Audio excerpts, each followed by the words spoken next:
نحمده ونستعينه ونستغفره ونعوذ بالله من شرور أنفسنا ومن سيئات أعمالنا من يهده الله فلا مضل له ومن يضلله فلا هادي له وأشهد أن لا إله إلا الله وحده لا شريك له وأشهد أن محمدا عبده ورسوله يا أيها الذين آمنوا اتقوا الله حق تقاته ولا تموتن إلا وأنتم مسلمون يا أيها الناس اتقوا ربكم الذي خلقكم من نفس واحدة وخلق منها زوجها وبث منهما رجالا كثيرا ونساء واتقوا الله الذي تساءلون به والأرحام إن الله كان عليكم رقيبا يا أيها الذين آمنوا اتقوا الله وقولوا قولا سديدا يصلح لكم أعمالكم ويغفر لكم ذنوبكم ومن يطع الله ورسوله فقد فاز فوزا عظيما أما بعد فإن أصدق الحديث كتاب الله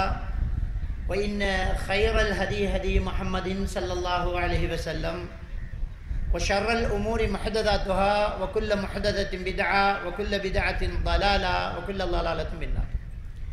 சர்வ புகழும் புகழ்ச்சியும் எல்லாம் வல்ல அல்லாஹ்வுக்கு சுப்ஹானஹு வ தஆலாவுக்கு சலாமும் ஸலவாத்தும் ஸல்லல்லாஹு அலைஹி வஸல்லம் அவர்கள் மீதும் சஹாபாக்கள் தாபீன்கள் தபஅ தாபீன்கள் நல்லோர்கள் எல்லோர் மீதும் என்றென்றும் எப்போதும் உண்டாகட்டுமா.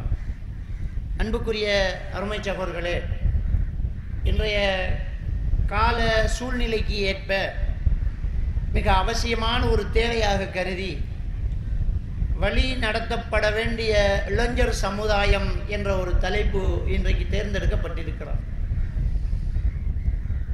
ஏனென்றால் இன்றைக்கு உலகம் பூராகவும் சமூக கொடுமைகளும் சமூகத்தில் ஏற்படக்கூடிய பிரச்சனைகளும் விஸ்வரூபம் எடுத்து அதிகரித்து கொண்டிருக்கக்கூடிய இந்த சூழ்நிலையில் இதற்கு பெரும் பங்களிப்பு செய்யக்கூடியவர்களாக வாலிப இளைஞர் சமுதாயமே இருப்பதை அவதானிக்கக்கூடியதாக இருக்கிறோம். ஆளுக்கால் தெருவிலே நின்று கொண்டு என்ன இந்த பிள்ளைகள், ஆறு பெத்த பிள்ளைகள், இப்படி பிள்ளைகள் இருக்குதே என்று சொல்லிக் கொண்டிருக்கிறோம். அது எவ்வாறு வழி நடத்தப்பட வேண்டும், எதிர்காலம் சீரமைக்கப்பட வேண்டும் என்றால் நாம் என்ன விஷயங்களை, என்ன கைங்காரியங்களை எல்லாம் நாம் கையில் எடுக்க வேண்டும் என்பதை ஒரு கணம் நாம் சிந்தித்து பார்க்க வேண்டிய கடமைப்பாடு உள்ளது. பள்ளிவாசல்கள், நிர்வாகங்கள், சமூக பொறுப்பாளர்கள், பெற்றோர்கள் எல்லோரும் இந்த விஷயத்தில் கவனம் செலுத்த வேண்டியவர்களாக இருக்கிறார்கள் என்பது தெளிவான ஒரு விடயம். மிக வேகமாக சமுதாயத்திலே இளைஞர்கள் சீர்திருத்தப்பட வேண்டும், இல்லை என்றால் நாளைய நம்முடைய ஊர் நிலை ஒரு கேள்விக்குறியாகவே அமைந்து விட போகிறது. போதை வஸ்து பாவனைகள் அதிகரிக்கிறது, எதிர்ப்பால் கவர்ச்சி, மோசமான நடவடிக்கைகள் அதிகமாகிக் கொண்டிருக்கிறது. வயல்வெளிகளிலும் வீதியோரங்களிலும் பிறந்த குழந்தைகள் வீசப்பட்டிருக்கிறது. சந்திகளிலும் பொது இடங்களிலும் காதல் ஜோடிகள் உலகத்தையும் நம்மை பார்க்கக்கூடியவர்களையும் மறந்து போய் கொஞ்சி விளையாடக்கூடிய ஒரு கேவலமான ஒரு நிலை உருவாகி இருக்கிறது. ஓடி போகக்கூடிய கலாச்சாரங்கள், கணவன் இருக்க இன்னொருவனோடு தொடர்பாக இருக்கக்கூடிய கலாச்சாரம், மனைவி இருக்க இன்னொருத்தியோடு ஓடி போகக்கூடிய கலாச்சாரம், இவ்வாறு அனாச்சாரங்கள் கலாச்சாரங்களாக மாறக்கூடிய சூழ்நிலை அதிகரித்து கொண்டிருக்கிறது. பொருளாதாரம் வீணாக இழந்து நம்முடைய சமுதாயம் ரொம்ப ஒரு வேதனைக்குரிய நிலைக்கு தள்ளப்படுவதும் நடந்து கொண்டிருக்கிறது. எப்போது பார்த்தாலும் தூளோடு, போதைப் பொருளோடு ஒருவர் கைது, ஒருவர் பிடிக்கப்பட்டார், ஒரு இடத்தில் சுற்றி வளைப்பு என்ற ஒரு செய்தி தான் வந்து கொண்டிருக்கிறது. இலங்கையில் சிறுபான்மை சமுதாயமாக இருக்கக்கூடிய நம்முடைய இளைஞர்கள், நம்முடைய முஸ்லிம் மக்கள் சிறைச்சாலையிலே பெரும்பான்மை சமுதாயமாக பெயரெடுக்கக்கூடிய ஒரு துர்பாக்கியமான ஒரு சூழ்நிலை நடந்து கொண்டிருக்கிறது. இத்தனைக்கும் நம்முடைய சமுதாயம் விழிப்புணர்ச்சி அடைந்து நாளைய பொழுதை பாதுகாத்து கொள்ள வேண்டிய ஒரு தேவைப்பாட்டுக்குள் தள்ளப்பட்டு கொண்டிருக்கின்றார்கள். திண்டாடுகின்றோம். என்ன செய்வது, எப்படி மாற்றுவது? இலங்கையில் இருக்கக்கூடிய ரீஹபிலிட்டேஷன் சென்டர்கள், புனர்வாழ்வு நிலையங்கள், போதை வஸ்து பாவிக்கக்கூடியவர்களை திருத்துவதற்காக கொண்டு போய் வைக்கக்கூடிய ஒரு நிலையம்தான் ரீஹபிலிட்டேஷன் சென்டர். அந்த ரீஹபிலிட்டேஷன் சென்டர் போதாமல் இருக்குது. எங்கே போனாலும் இப்போதைக்கு ஒரு 3 மாதத்துக்கு பிறகு உங்களுக்கு அப்பாயின்மெண்ட் தரலாம். ஹவுஸ்ஃபுல் போர்டு மாடப்பட்டக்கூடிய புனர்வாழ்வு நிலையங்கள் தான் இன்றைக்கு இலங்கையிலே இருக்கின்றது. அந்த அளவுக்கு பாவனையாளர்கள் அதிகமாகி கொண்டிருக்கின்றார்கள். இந்த சமுதாயத்தை மாற்றி அமைக்க வேண்டும். மதங்களை தாண்டி, இனங்களை தாண்டி, மொழிகளை தாண்டி மக்கள் சீர்படுத்தப்பட வேண்டும் என்ற ஒரு தேவை இன்றைக்கு நம்முடைய மக்களுக்கு, இலங்கை மக்களுக்கு ஏற்பட்டு இருக்கிறது. அதிலும் பொதுவாக நம்முடைய இஸ்லாமிய மார்க்கம் இதையெல்லாம் ஏற்கனவே களை எடுத்திருக்கிறது. இந்த இஸ்லாமிய மார்க்கத்தினுடைய தத்துவங்களும், இந்த இஸ்லாமிய மார்க்கம் நமக்கு சொல்லி இருக்கக்கூடிய போதனைகளும் சமூக சீர்கேடுகள் இல்லாத நல்ல ஒரு சமுதாயத்தை உருவாக்குவதற்கான அத்துணை வழிகளையும் நமக்கு தந்திருக்கிறார். ஏதோ ஒரு இடத்தில் அல்லாஹ்வுடைய தூதருடைய கட்டளை புறக்கணிக்கப்பட்டிருக்க வேண்டும்.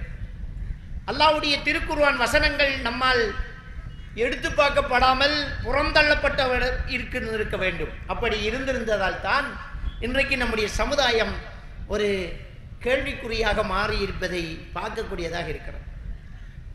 இதை மாற்றி அமைக்க வேண்டும். இருக்கக்கூடிய ஜெனரேஷன் பாதுகாக்கப்பட வேண்டும், பாதிக்கப்பட்டவர்கள் மாற்றப்பட வேண்டும் என்ற ஒரு தொனிப்பொருள் தான் நமது இன்றைய தலைப்பாக இருக்கிறது. முதலிலே நம்முடைய இரண்டாவது பகுதியாக, இந்த உரையின் இரண்டாவது பகுதியாக, இருக்கக்கூடியவர்கள் வலுதடைந்து விட்டால் அவர்களை எவ்வாறு மாற்றி எடுப்பது என்ற ஒரு ஆலோசனை இன்ஷா அல்லாஹ் உங்களுக்கு வழங்கப்படும். முதலிலே இருக்கக்கூடிய இளைஞர்களை, வளரும் குழந்தைகளை எவ்வாறு நாம் பாதுகாப்பது என்பதை முதலிலே நாம் கண்ணு காணிக்க வேண்டும். 66வது அத்தியாயத்தினுடைய 6வது வசனம், சூரா தஹ்ரீம் 6வது வசனம், அல்லாஹ் தஆலா சொல்லி காட்டுறான், தூ அன்ஃபுஸக்கும் வ அஹ்லீக்கும் நாரா, உங்களையும் உங்கள் குடும்பத்தாரையும் நரகத்தில் இருந்து நீங்கள் பாதுகாத்துக் கொள்ளுங்கள் என்கிறான்.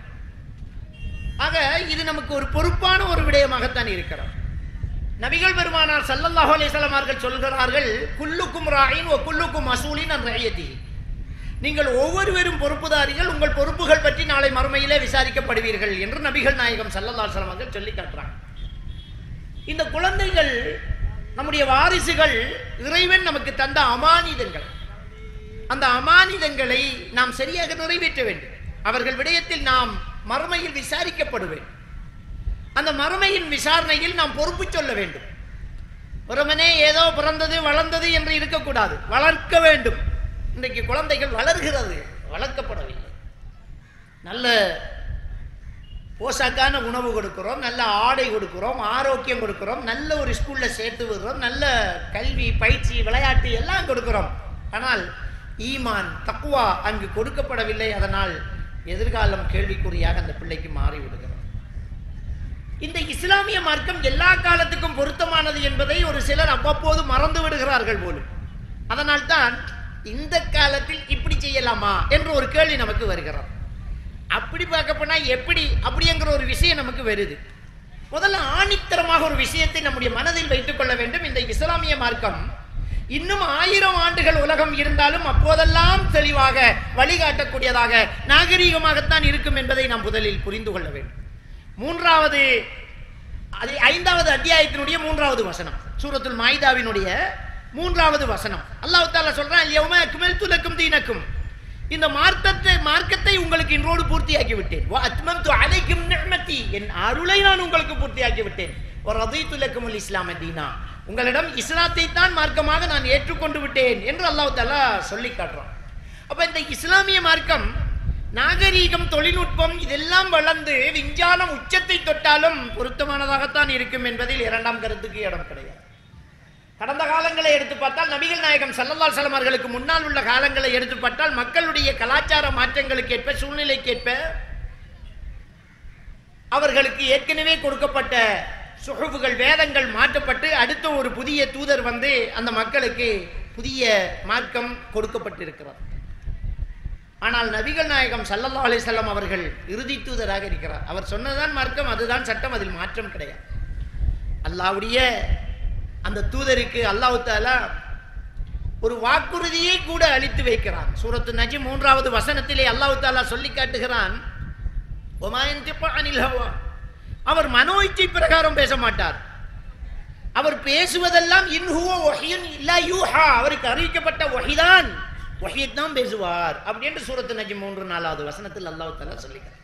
வஹியத்தான் பேசுவார், அதுல மாற்றம் கிடையாது, அதை நீங்க பின்பற்றுங்க. சூரா அல் ஹஷ்ர் 7வது வசனத்தில் அல்லாஹ் தஆலா சொல்லி காட்டுறான், வமா ஆதாக்குமுர் ரசூலு ஃபஹுதுஹு வமா நஹாக்கும் அன்ஹு ஃபன்தஹு. அல்லாஹ்வுடைய தூதர் எதனை கொண்டு வந்தாரோ அதை எடுத்து நடங்கள், எதனை விட்டு உங்களை தடுத்தாரோ அதை விட்டு விலகி விடுங்கள் என்று அல்லாஹ் தஆலா நமக்கு வாக்குறுதி அளிக்கிறான். அவர் கொண்டு வந்ததை எடுத்துருங்கிறான், அது கொண்டு வந்ததை எடுத்து நடங்க.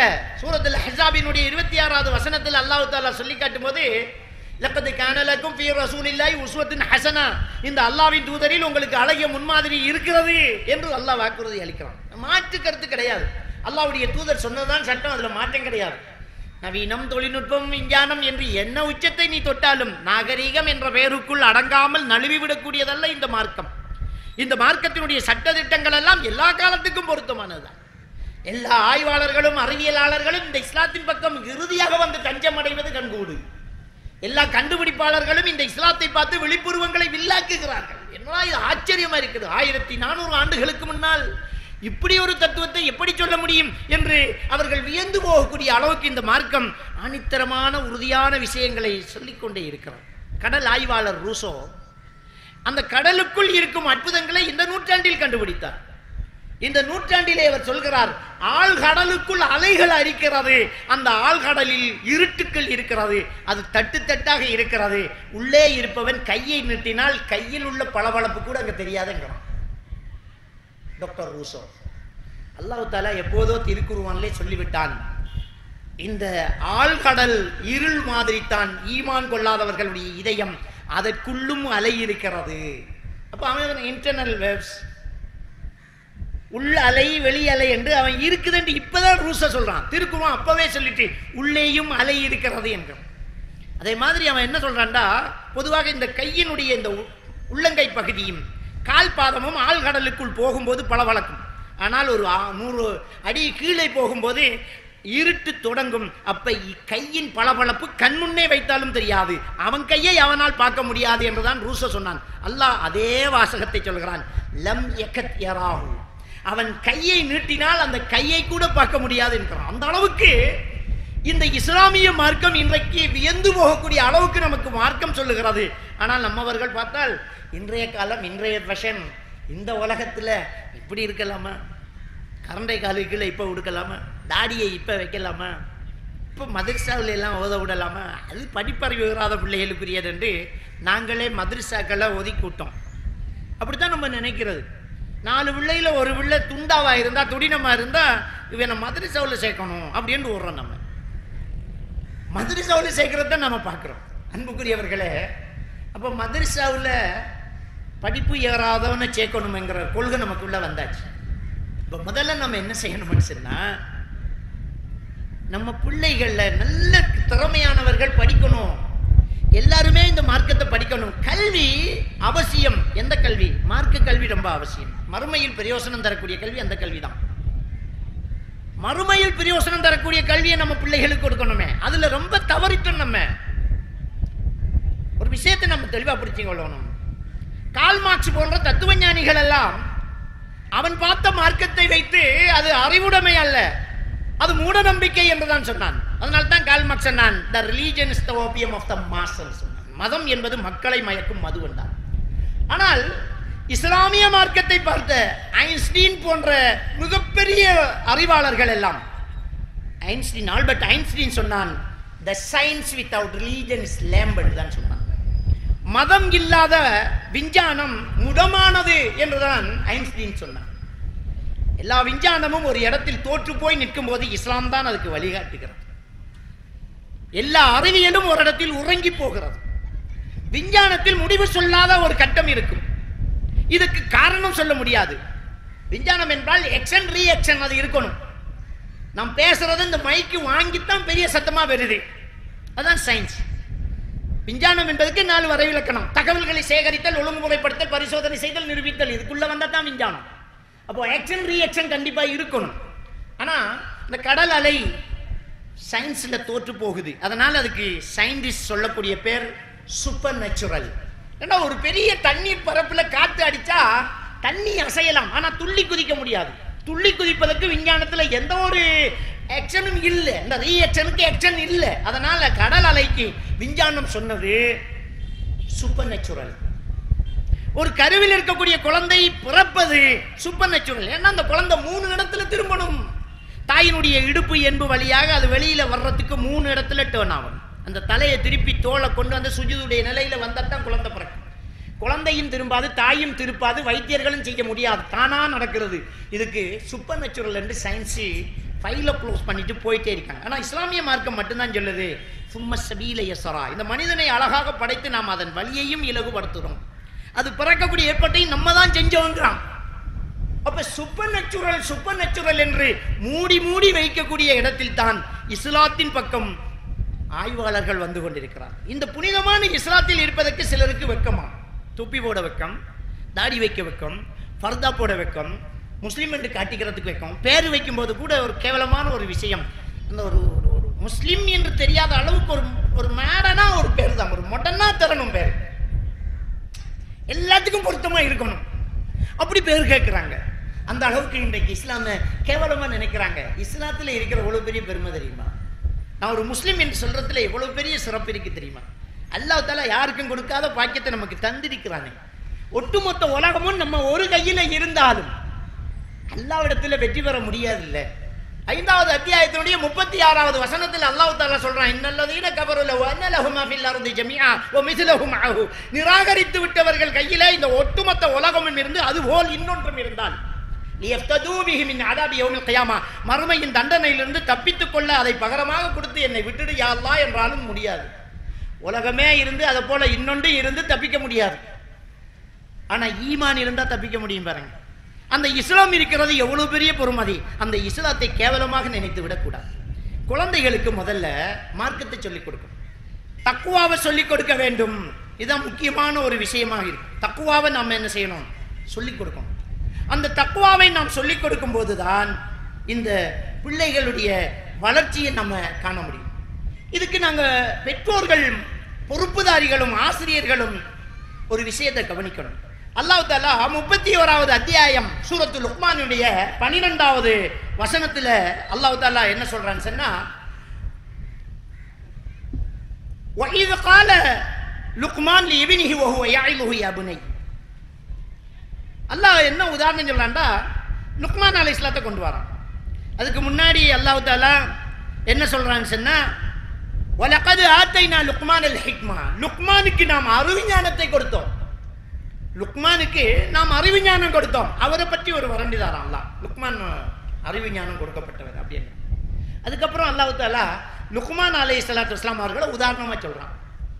பிள்ளை வளர்ப்புக்கு இவரு பாருங்க அப்படி என்று சொல்ல வரான் அல்லாஹ். நம்ம எல்லாம் குழந்தை வளர்ப்புக்கு வேற மாதிரி இருக்கணும் அப்படின்னு சொன்னா ஒரு பொம்பளையை தான் சொல்லுவோம், ஒரு உமா தான் சொல்லுவோம். உமா பாருங்களா அந்த உமா எப்படி வளர்க்குறாங்க, இப்படித்தான் நம்ம சொல்லுவோம். அல்லாஹ் ஆம்பளையே சொல்றான். ஏன்னா இப்படி சொன்னா நீங்க அது பொம்பளைங்க வீட்டை இருக்கிறவங்க அவங்க பார்ப்பாங்க, நமக்கு முடியுமான்றீங்க. அல்லாஹ் தஆலா ஆணை தான் உதாரணம் சொல்லலாம், பெண்ணும் அவரை பாருங்க. ஆண்கள் பெண்கள் எல்லாருமே அவரை பாருங்க. சொர்க்கவாதிக்கு உதாரணமா சொல்லும் போதே ஆணை சொல்லல. ஆணை சொன்னா பெண்கள் சொல்லுவாங்க, அவங்க யுத்தத்துக்கு போவாங்க, தியாகியா மாறுவாங்க, ஹஜ்ஜிக்கு போவாங்க, பாலைவனத்தில் நடப்பாங்க, எங்களுக்கு முடியுமான்றீங்க. சொர்க்கவாதிக்கு உதாரணம் மரியம் அலைஹிஸ்ஸலாம் தான் காட்டுவான்ல, பெண்ணை காட்டுறான். பிள்ளை வளர்க்கறதுக்கு உதாரணமா உம்மாவை காட்டல, பாப்பாவை தான் காட்டுறான். லுக்மான் அலைஹிஸ்ஸலாத்தை எடுக்கிறான். இந்த லுக்மான் அலைஹிஸ்ஸலாத்து வஸ்ஸலாம் அவர்கள் மகனுக்கு உபதேசம் செய்த போது அப்படிங்கிறான் அல்லாஹ். என்ன சொல்றான்னா, وَإِذْ قَالَ لُقْمَانُ لِابْنِهِ وَهُوَ يَعِظُهُ يَا بُنَيَّ. முதல் விஷயத்தை சொல்றான். தந்தை மகனுக்கு உபதேசம் செய்யும் போது முதல்ல என்ன சொன்னார் தெரியுமா? தங்க மகனே, செல்ல மகனே என்று அழைத்தார். முதலில் வார்த்தையில் அன்பு வேண்டும். பிள்ளைய ஒரு விஷயத்தை ஏற்றுக்கொள்ளணும், பிள்ளைகிட்ட பாசம் பண்ணணும். உம்மா இல்லை வாப்பாவை சொல்றான் அல்லாஹ். பாப்பாவா இருக்கக்கூடியவர். ஏன்னா பிள்ளைகளுக்கு எப்பவுமே ஹீரோவா எடுக்கிறது பாப்பாவை தான். பாப்பா தான் ஹீரோ. அவர் எவ்வளவு மட்டமா இருந்தாலும் சரி, அவர் எவ்வளவு கீழ்த்தரமான ஒரு நிலையில இருந்தாலும் சரி, அவருக்கு பிறந்த பிள்ளைக்கு பாப்பா தான் ஹீரோ. பாப்பா தான் ஹீரோ முதல்ல. அப்போ ஒரு பிள்ளை வாப்பாவை தான் ஹீரோவா எடுக்குது பாருங்க. அந்த ஹீரோ அந்த வாப்பா அந்த பிள்ளைகிட்ட எப்படி நடக்கணும்னா முதல்ல அன்பு கொடுக்கணும். இப்ப அல்லாஹ் என்ன சொல்றான்டா, யா புனைய, யா புனைய அப்படின்ற அழைப்பு என்ன தெரியுமா? செல்ல மகனே, தங்க மகனே அப்படின்ற அதுக்கு அர்த்தம் வருது. அப்ப தங்க மகனே என்று தகப்பன் பிள்ளைய அழைக்கணும். அப்ப முதல்ல என்ன இஸ்லாம் சொல்லுதுண்டா, பாசத்தை முதல்ல பொழி, பிள்ளைகள்கிட்ட அன்பை காட்டு, பிள்ளைகள்கிட்ட நெருக்கமாயிரி.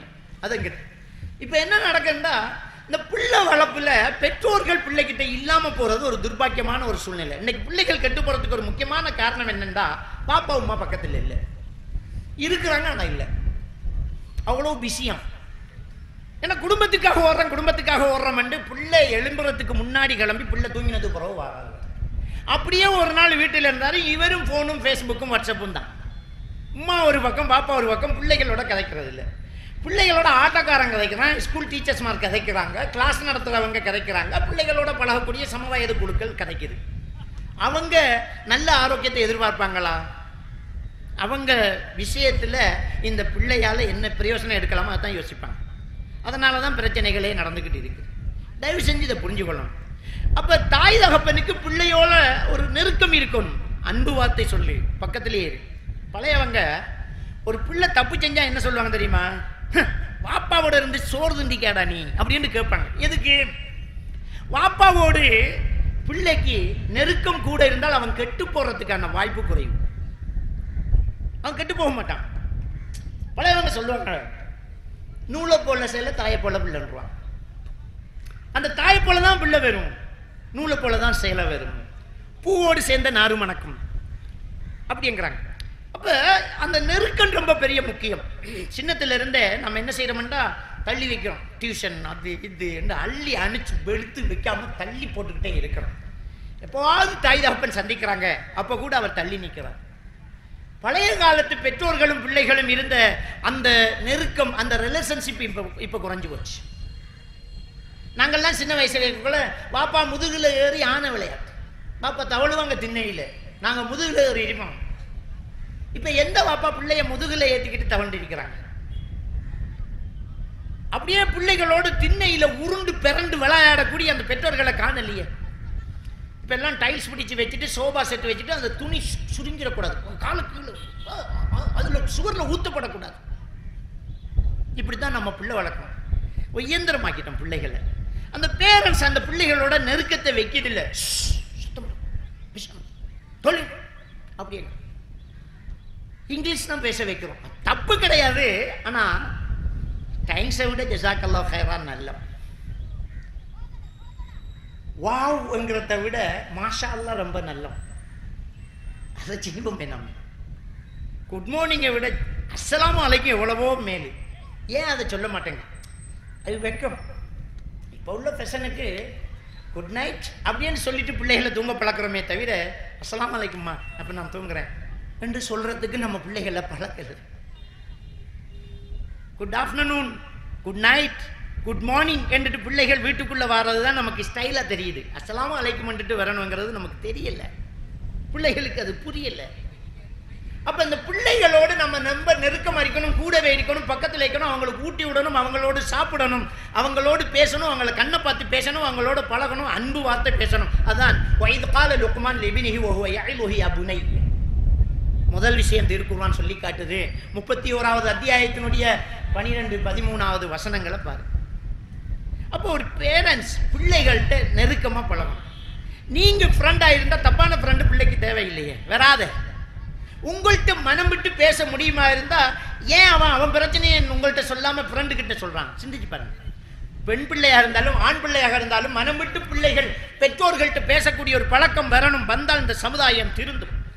என்றால் ஒரு நபர் மீது அக்கறை கொள்வதில் பெற்றோர்கள் தான் முக்கியமானவர்கள். என் பிள்ளை தப்பிடக்கூடாது, தவறிடக்கூடாது என்றதுல நம்ம தான் கவனமா இருப்போம். அடுத்தவன் அடுத்த கட்டம் அடுத்த எபிசோட் எப்படி நடக்குது என்று பார்ப்போம்னு யோசிக்க போறோம். ஒரு பிள்ளை சொல்லும், டியே இன்றைக்கு ஒருத்தன் ஃபோன் நம்பர் தந்தாண்டி ஸ்கூல்ல இருந்து வரும்போதுங்கிறான். அவளுக்கு பிரச்சனை ஃபோன் நம்பர் இல்ல, மிஸ் கால் உண்டு, அடி அடி என்ன நடக்குன்னு பார்ப்போம் என்று அவள் அப்படித்தான் சொல்லுவாள். நீ யாரு அப்படின்னு ஒரு சும்மா ஒரு மெசேஜ் ஒன்று போடு. Who are you? How are you? Hi. போடு போடு என்ன என்ன ரிப்ளை வருதுன்னு பார்ப்போம். அவள் புதினம் பார்த்துட்டு போயிட்டுருவாள். இவள் நாளைக்கு வியோஜிக்கிட்டு போகிற நிலைமைக்கு வந்து நிற்பாள்.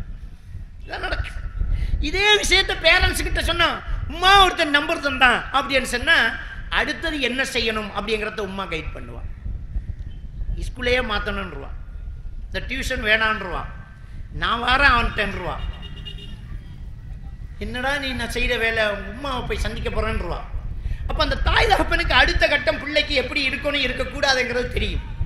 ஆனால் யாருக்கு இல்லை, அடுத்தவங்களுக்கு இருக்காது. அதனால நல்ல ரிலேஷன்ஷிப் பெற்றோர்களுக்கு இருக்கணும். அந்த பெற்றோர்களுக்கு நல்ல ரிலேஷன்ஷிப் இருந்தால் தான் அந்த பிள்ளைகளை மாற்றி அமைக்க முடியும். இது ரொம்ப பெரிய ஒரு முக்கியம். அதனால பிள்ளைகள்கிட்ட பேசணும். இன்னைக்கு பொண்டாடிக்கிட்டே பேசுறது குறைவு. அப்போ பிள்ளைகள்கிட்ட எப்படி பேசுறது? இந்த ஃபோன் வந்து பேரு தொலைத்தொடர்பு சாதனம். இது செய்த வேலை தேவையான தொடர்பை இல்லாமக்கிறான். பொண்டாட்டிக்கிட்ட பேசுறதுக்கு நேரம் இல்லை. ஆனால் எவனுக்கோ ஹாய் ஐ லைக் செக் பண்ணிட்டு இருக்கான். வீட்டை பொண்டாட்ட பேச நேரம், யாராருக்கோ லைக் போட்டுட்டு இருப்பான். எவனோ போட்டோ ஓட்டிருப்பான். அந்த போட்டோவை சூப்பர் ரெண்டு இவன் போட்டிருப்பான். பொண்டாட்டி நல்லா உடுத்துக்கிட்டு புருஷன் முன்னாடி வந்து நின்றுட்டுப்பா, நல்லா அடிக்கடி இந்த சட்டைன்னு சொல்றதுக்கு இவர் பொண்டாட்டி பார்த்தா தான் 4 நாளாக அலைவாள். புது சல்வார் போட்டிருக்கிறோம், புது சோட்டி போட்டிருக்கிறோம், கண்ணில் உலட்டும் என்று சுத்திருப்பாள். மனுஷனுக்கு அதுவே வழங்கா. ஆனால் எவனோ போட்ட ஒரு போட்டோ சூப்பர் என்று போடுவார். இன்னைக்கு தான் நிலைமையா இருக்குது. அப்போ புருஷன் பொண்டாட்டியே இப்படி இருந்தா பிள்ளை எப்படி வளர்க்குறது? இந்த காலத்துல எல்லாம் 6 மணியானா பிள்ளை உள்ளுக்குள்ள நிற்கணும், இல்லாட்டி அவ்வளோதான், பெரம்ப கையில் எடுத்துருவார். பெரம்பு இல்லாத வீடே கிடையாது. இப்போ புதுசாக சொல்றாங்க save of the child, human rights, பிள்ளைகள் யூனிசெஃப், பிள்ளைகளை அடிக்கக்கூடாது. பிள்ளைகளுக்கு அடிக்காம இன்னைக்கு நாம பிள்ளைகளுக்கு அடிக்காம, ஆசிரியர்கள் பிள்ளைகளுக்கு அடிக்காம பிள்ளைகளை வளர்த்துட்டோம். அதனால அந்த பிள்ளைகளை போட்டு போலீஸ்காரன் அடிச்சுக்கிட்டு இருக்காங்க.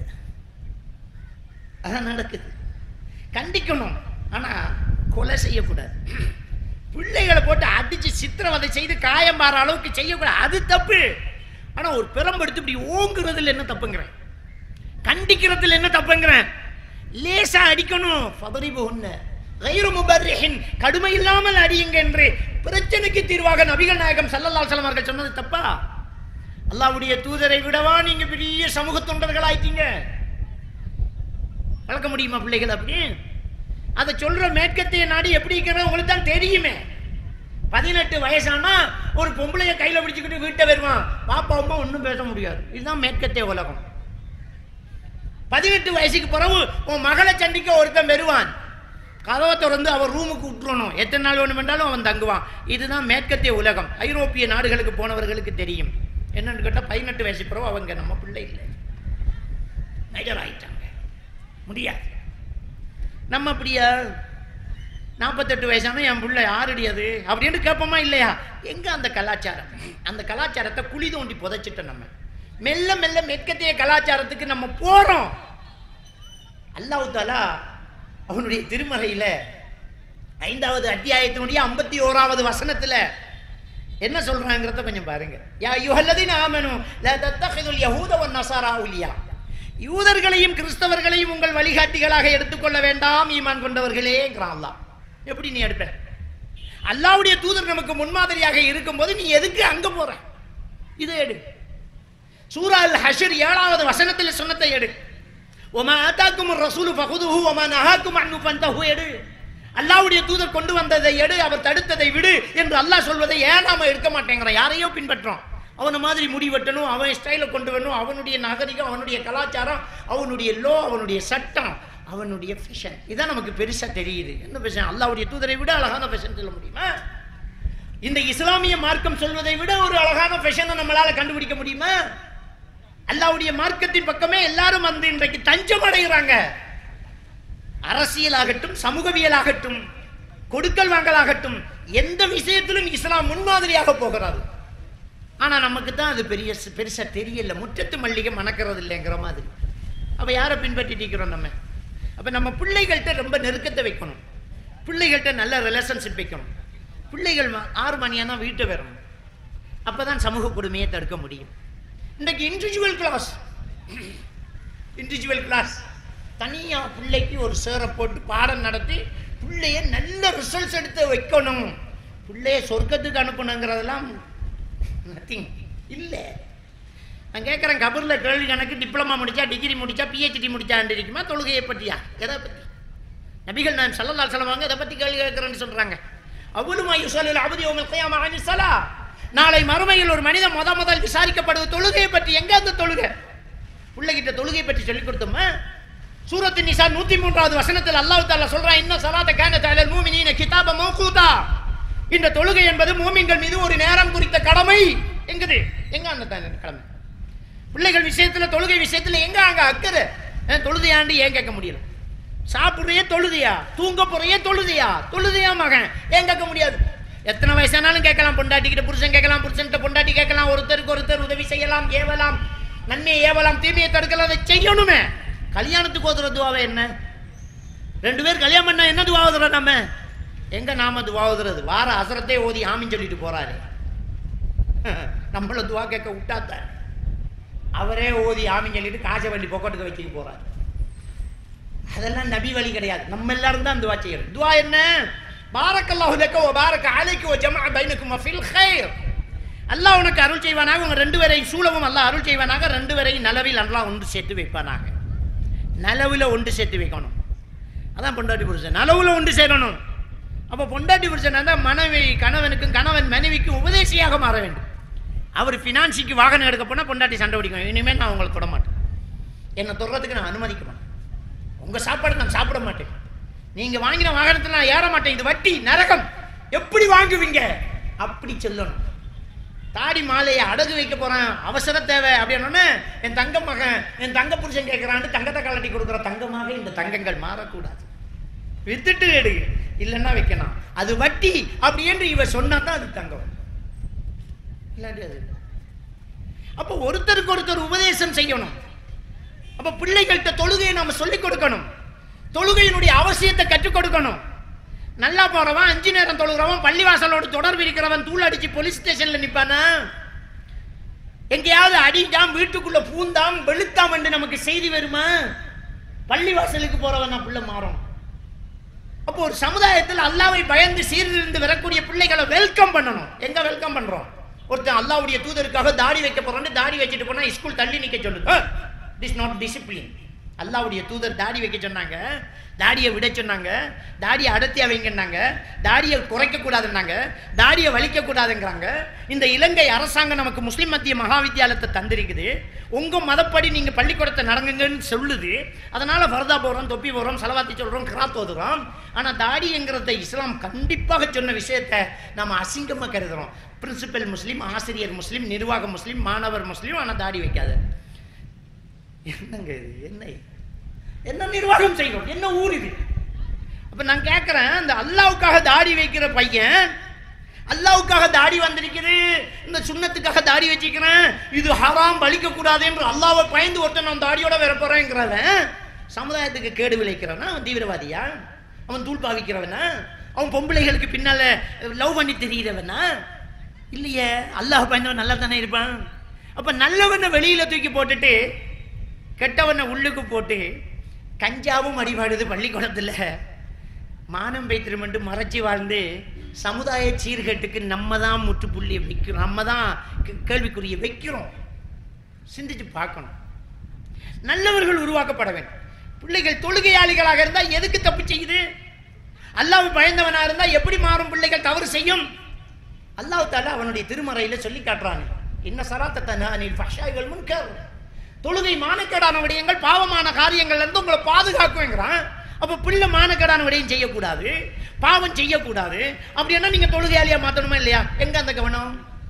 சூரா அல் முத்தஸிர் 42வது வசனத்தில் அல்லாஹ் தஆலா சொல்றான், மா ஸலக்கக்கும் ஃபீ ஸக்கர்.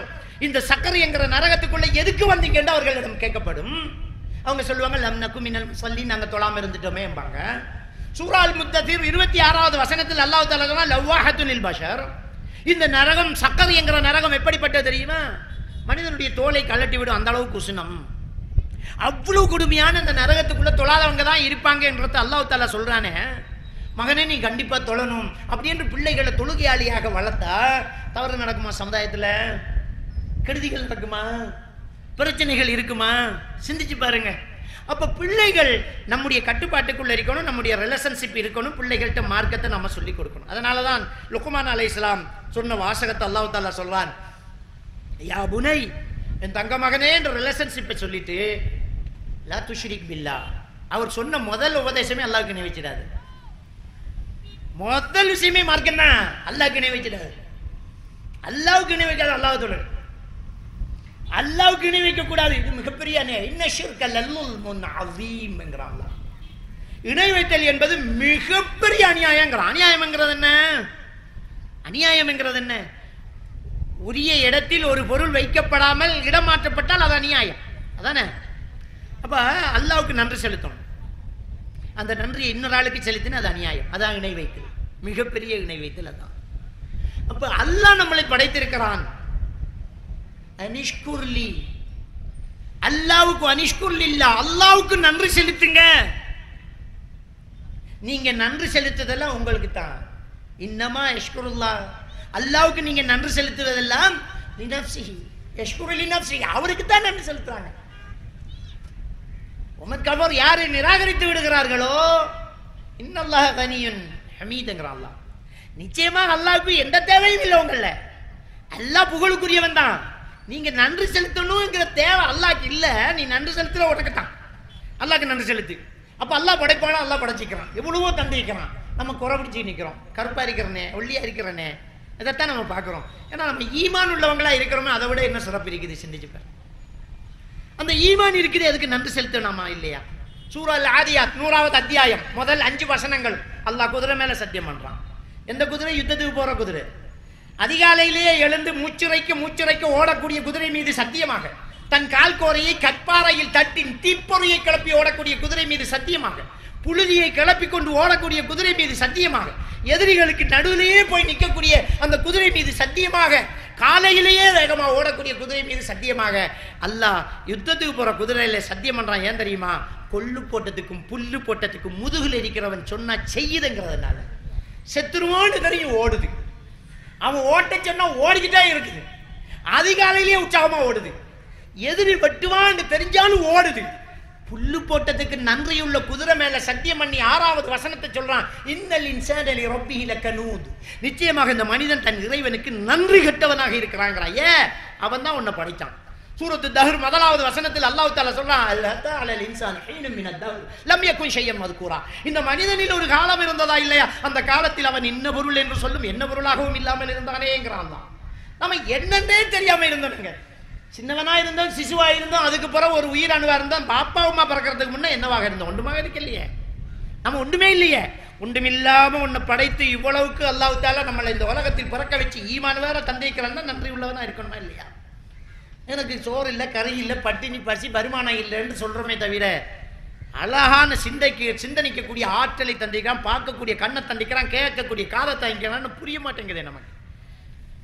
அல்லாஹ் சொல்றானே, ஒலிசான வஷபத்தைன், உனக்கு நம்ம நாவையும் 2 உதட்டையும் தந்திருக்கிறோமே, பார்க்க வேண்டாமாங்க. உன் உடம்புல எத்தனையோ இருக்கிறது, அபலாயத்தை தப்பரும், நீ சிந்திக்க வேண்டாமாங்க. சிந்திச்சு பாரு, எவ்வளவு பெரிய ஆற்றல் அல்லாஹ் தந்திக்க. நன்றி செலுத்தணுமா இல்லையா? அப்ப அல்லாஹ் படைத்திருக்கிறான் என்றால் அதுக்கு நன்றி கடன் அல்லாஹ்வை தொழ வேண்டும். அதனாலதான் நபிகள் நாயகம் ஸல்லல்லாஹு அலைஹி வஸல்லம் அவர்கள் அந்த விஷயத்துல ரொம்ப கவனமா இருந்தாங்க. தொழுகையை பற்றி சொல்லும் போது என்ன சொல்றாங்க தெரியுமா? கால்கள் வீங்க தொழும்போது ஆயிஷா நாய் கேட்கிறாங்க, யா ரசூலல்லாஹ், இவ்வளவுக்கு கால்கள் வீங்குற அளவுக்கு தொழ வேண்டுமா அப்படி என்று கேட்டபோது ஸல்லல்லாஹு அலைஹி வஸல்லம் அவர்கள் சொன்னார்கள், யா ஆயிஷா அஃபலா அகுன் அப்தன் ஷக்கூரா, நான் நன்றி உள்ள அடியானாக இருக்கக்கூடாதாங்கிறாங்க. நம்முடைய சமுதாயம் நல்ல ஒரு சீரான ஒரு சமுதாயமாக இருக்க வேண்டும் என்றால் அடிப்படை அவங்கள்ட்ட இறையச்சம் இருக்கணும் என்கிறது நம்ம சுட்டி காட்டினோம். அந்த இறையச்சம் ஒன்றுதான் ஒருத்தரை மாற்றி அமைக்கக்கூடியதாக இருக்கும். பொதுவாக நம்மளை ஒருத்தர் கண்காணிக்கிறார் அப்படி என்று சொல்லும்போது தான் ஒருத்தன் சீர்திருந்துறதுக்கான வாய்ப்பு இருக்குது. சிசிடிவி கேமரா இருக்கும்போது திருட மாட்டேங்கிறான், நம்மளை ஒன்று கண்காணிக்குது.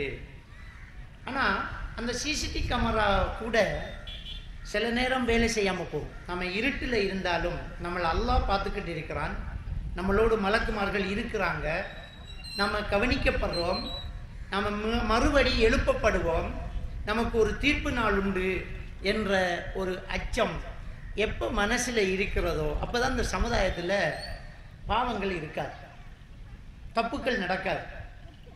அப்ப தப்புக்கள் நடக்காம இருக்கணுமாக இருந்தால் ஒருத்தர் யாருக்காவது பயப்படணும். அந்த யாருக்காவது என்கிற அந்த இடத்துல அல்லாஹ் தான் இருக்கிறான். அந்த அல்லாஹ்வைத்தான் நாங்கள் பயப்படணும். இறையச்சம் என்பதுதான் கண்டிப்பாக நமக்கு மறுமையை சொர்க்கத்தை பெற்றுத்தரக்கூடியதாக இருக்கு. ஆல இம்ரானினுடைய 133வது வசனத்தில் அல்லாஹ் தஆலா வஸாரிஉ இலா மக்ஃபிரத்தின் மின் ரப்பிக்கும் வஜன்னா, உங்கள் இறைச்சகனுடைய மன்னிப்பின் பக்கமும் சொர்க்கத்தின் பக்கமும் நீங்கள் விரைந்து முன்னேறுங்க. அல்லாஹ் ஸமாவாத்து வல் அர்த், அந்த சொர்க்கத்தினுடைய விசாலம் வானம் பூமி அளவுக்கு இருக்கிறது. உஇத்தத்தில் முத்தகீன், அந்த சொர்க்கம் தக்வா உள்ளவர்களுக்கு இறைச்சம் உள்ளவர்களுக்காக தயாரிக்கப்பட்டுள்ளது அப்படி என்று அல்லாஹ் தஆலா சொல்லி காட்டுறான். அப்ப அந்த தக்வா நம்மகிட்ட இருக்கும்போது தான் அந்த சொர்க்கமே நமக்கு உரித்தாகுது. அந்த தக்வா உள்ளவர்களாக நம்முடைய பிள்ளைகள் வளர்க்கப்பட வேண்டும் அப்படின்னு சொன்னா, இப்ப லுக்மான் அலைஹிஸ்ஸலாத்து வஸ்ஸலாம் அவர்கள் பிள்ளைக்கு சொன்ன உபதேசத்துல முதல் விஷயம் என்ன? லா துஷ்ரிக் பில்லாஹ், அல்லாஹ்வுக்கு இணை வைக்காத. இன்ன ஷிர்க லல்முல்முன் அஸீம், நிச்சயமாக இணை வைத்தல் என்பது மிக பிரம்மாண்டமான ஒரு பாவமாக இருக்கிறது, அநியாயமாக இருக்கிறது அப்படி என்று மகனுக்கு என்ன செய்றாங்க? சொல்லி கொடுக்குறாங்க. அப்ப அந்த இணை வைத்தலை பற்றி, தக்வாவை பற்றி, நபிகள் நாயகம் ஸல்லல்லாஹு அலைஹி வஸல்லம் அவர்கள் சொன்ன அந்த முக்கியமான விஷயத்தை பற்றி இங்கே லுக்மான் அலைஹிஸ்ஸலாம் பிள்ளைக்கு சொல்லி கொடுக்குறாங்க. தான் குழந்தை வளர்ப்பு. நம்முடைய பிள்ளைகளுக்கு எப்போ இறையச்சம் இருக்கிறதோ அப்பதான் அந்த பிள்ளை சீர்திருந்தக்கூடியதாக இருக்கும். அது எவ்வழி வரணும் என்றால் பெற்றோர்களுடைய வழியில தான் அது இருக்கணும். ஏன்னா பிள்ளைகள்கிட்ட இருப்பது போல கற்றல். பிள்ளைக்கு பாப்பா தான் ஹீரோ. பாப்பா உம்மா எப்படி இருக்கிறாங்க அப்படிங்கிறது தான் பிள்ளை என்ன செய்யும்? பார்க்கும். அப்போ முதல்ல நம்மக்கிட்ட இருக்கணும். நம்ம ஆட்கள் சொல்லுவாங்க பானைக்கு இருக்கிறதா அகப்பையில் வரும் அப்படின்னு சொல்லுவாங்க. பெற்றோர்கள் முன்மாதிரி. நம்மளை பார்த்து தான் பிள்ளை திருந்தணும். அப்போ முதல்ல நமக்குள்ள என்ன இருக்கணும் என்றால் நல்ல ரிலேஷன்ஷிப், பிள்ளைகள்கிட்ட நெருக்கமாக பழகணும். பிள்ளைகளுக்கு முன்னாடி நாம நல்லவங்களாக இருக்கணும். நாங்க பள்ளிக்கு போகணும், அப்பதான் வந்துடுவான். நாம சிகரெட்டு குடிச்சா பிள்ளை ஐஸ் குடிப்பான், பிள்ளை சாராயம் குடிப்பான். ஏன்னா அந்த விஷயம் அவனுக்கு பாவமா தெரியாது. பாப்பா குடிக்கிறாங்கல்ல, அது அப்படி தப்பா இருக்காது. பாப்பா உம்மா செய்யக்கூடிய தவறுகள் பிள்ளைகளுக்கு தவறா தெரியாது, அது சாதாரணமானதாகும். அவங்க எவ்வளியோ அவ்வளிதான் பிள்ளைகள். அதான் நபிகள் நாயகம் ஸல்லல்லாஹு அலைஹி வஸல்லம் அவங்க சொல்றாங்க, குல்லு மௌலுதின் யூலது அலல் ஃபித்ரா, எல்லா குழந்தையும் பிறக்கும் போது என்னவோ சரியானதை ஏற்றுக்கொள்ளக்கூடிய மனநிலையில் பிறக்கிறது. இன்னமா யுஹவ்விதானி அவ் யுனஸ்ஸிரானி அவ் யுமஜ்ஜிசானி வாலிதா, அந்த குழந்தையை யூதராக கிறிஸ்தவராக நெருப்பு வணங்கியாக மாற்றுறது பெற்றோர்கள் தான் அப்படிங்கிறது நபிகள் நாயகம் ஸல்லல்லாஹு அலைஹி வஸல்லம் அவங்க சொன்னாங்க. அப்ப அந்த பிள்ளைகள் யாரை பார்க்குது? அந்த பெற்றோர்கள் பார்க்க, அந்த என்வாயன்மெண்ட், அந்த சூழல், அதை பார்க்குறீங்க. ஒரு சூழல் ஒருத்தர்கிட்ட ரொம்ப பெரிய தாக்கத்தை உண்டாக்கும். நபிகள் நாயகம் ஸல்லல்லாஹு அலைஹி வஸல்லம் அவங்க சஹாபாக்களுக்கு ஒரு சரித்திரம் சொல்றாங்க. முன்பொரு காலத்தில் ஒரு மனிதன் 99 பேரை கொலை பண்ணியிருந்தான். அவன் திருந்தணும் என்று முடிவு கட்டினான்.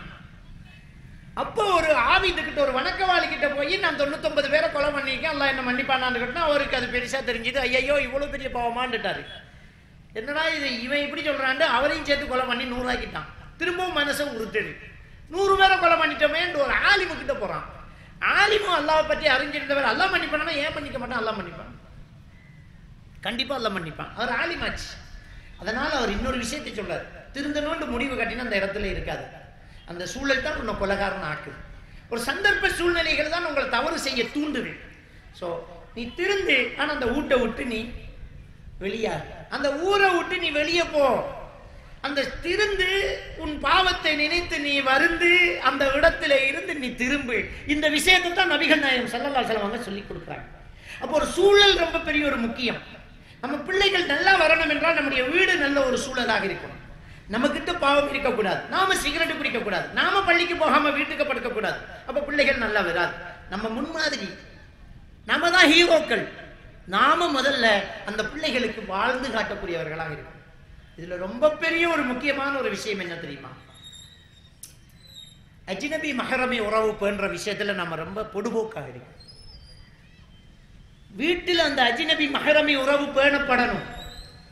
இது சொன்னா நமக்கு புதுனமா இருக்குது.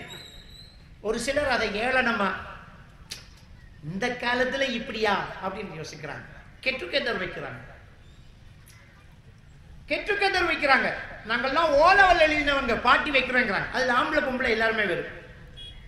அஜ்னபி மஹரமி உறவிய காணல, குடும்பம் ஒன்று சேருது, ஃபேமிலி கெட் டுகெதரா, அதுல எல்லாரும் ஒன்று சேராங்க. சரி, என் தம்பி பொண்டாட்டி உனக்கு மஹரம் இல்லையே, உனக்கு அஜ்னபி தானே.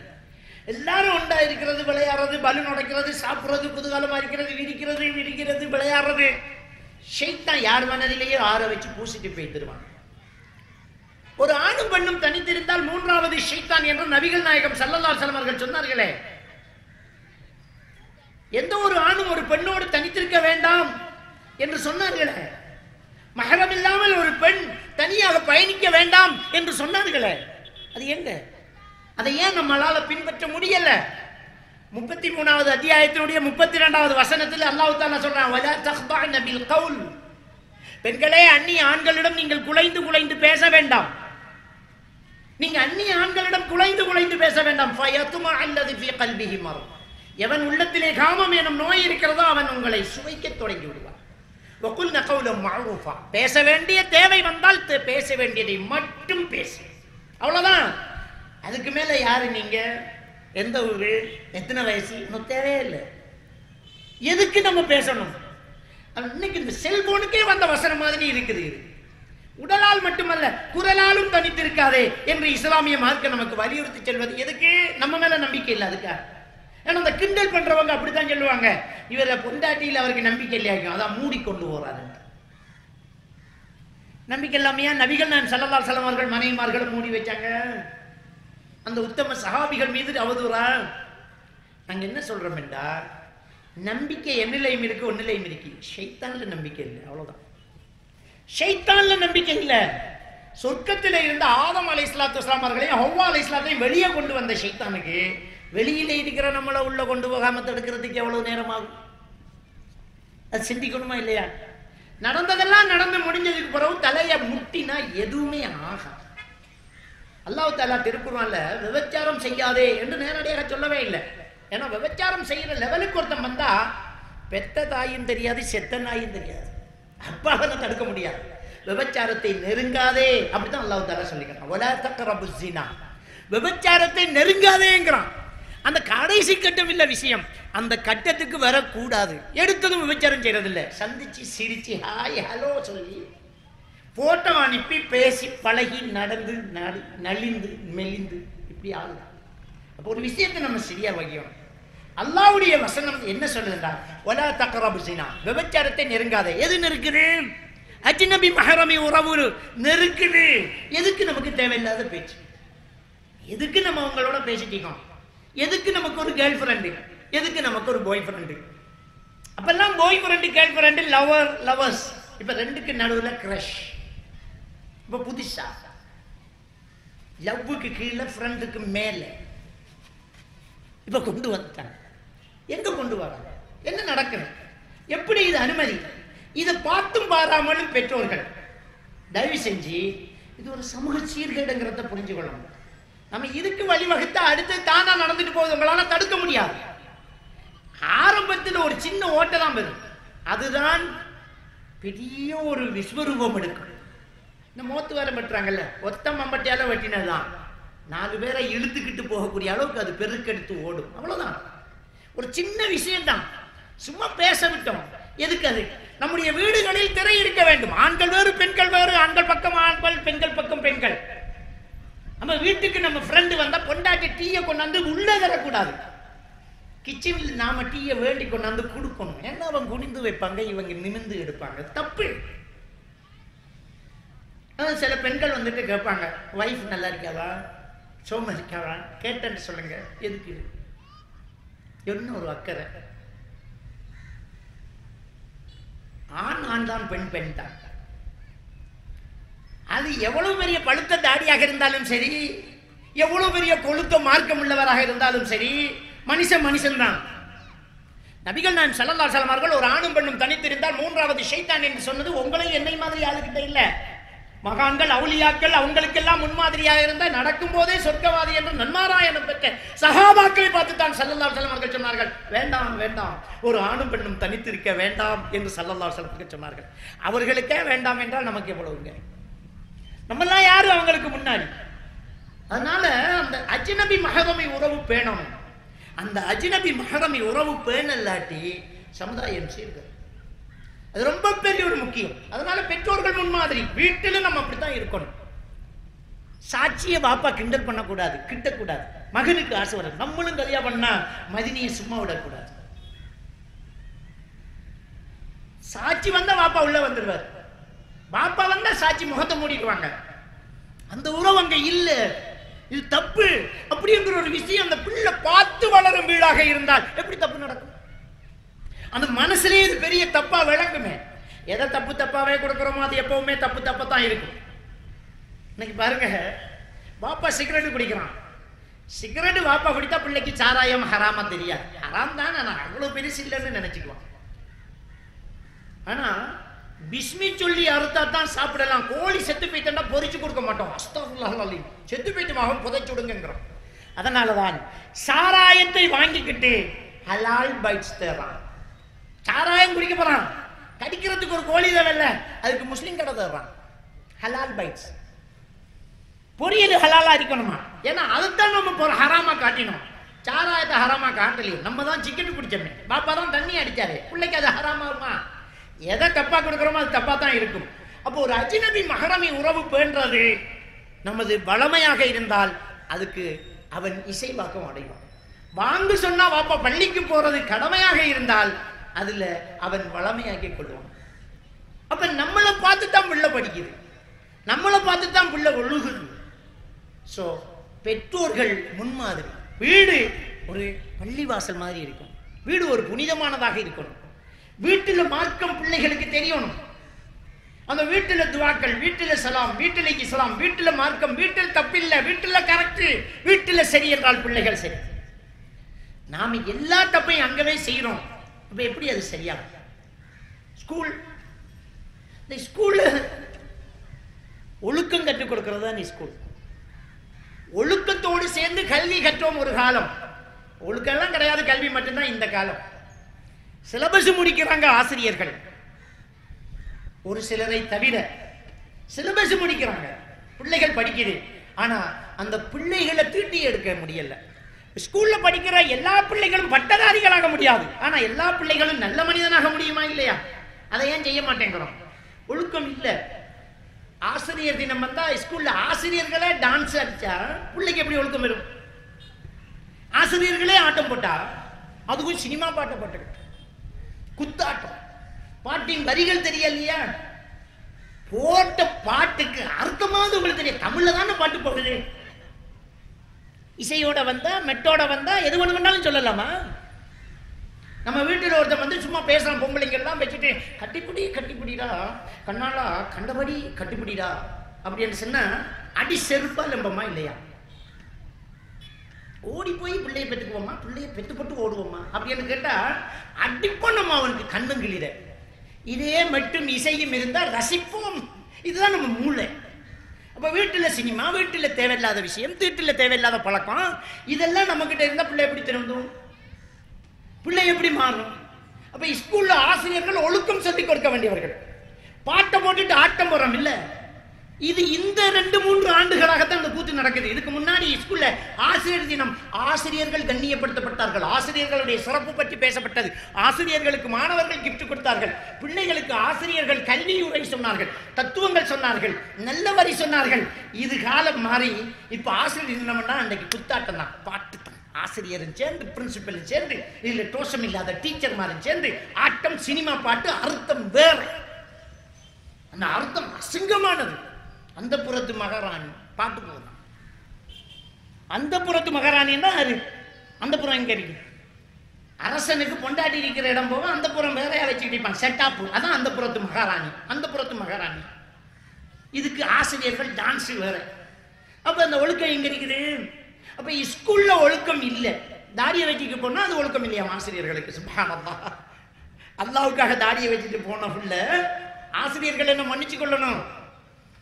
ஆனா இது நம்ம நாட்டு சட்டம், நம்முடைய நாட்டில் இருக்கக்கூடிய மனித உரிமை, ஒரு மதத்தை பின்பற்றக்கூடிய உரிமை இந்த நாடு நமக்கு தந்திருக்கிறது. ஆனால் நம்முடைய பள்ளிக்கூடம் தருதில்லை, தாடி வைக்க முடியல. அல்லாஹ்வுக்காக தாடி வச்சுட்டு போனா அது இஸ் நாட் டிசிப்ளின். ஆனா ஆட்டம் பாட்டம் போட்டு, சினிமா பாட்டு போட்டு, கூத்து போட்டா அது டிசிப்ளின். பிள்ளை நல்ல வருமா?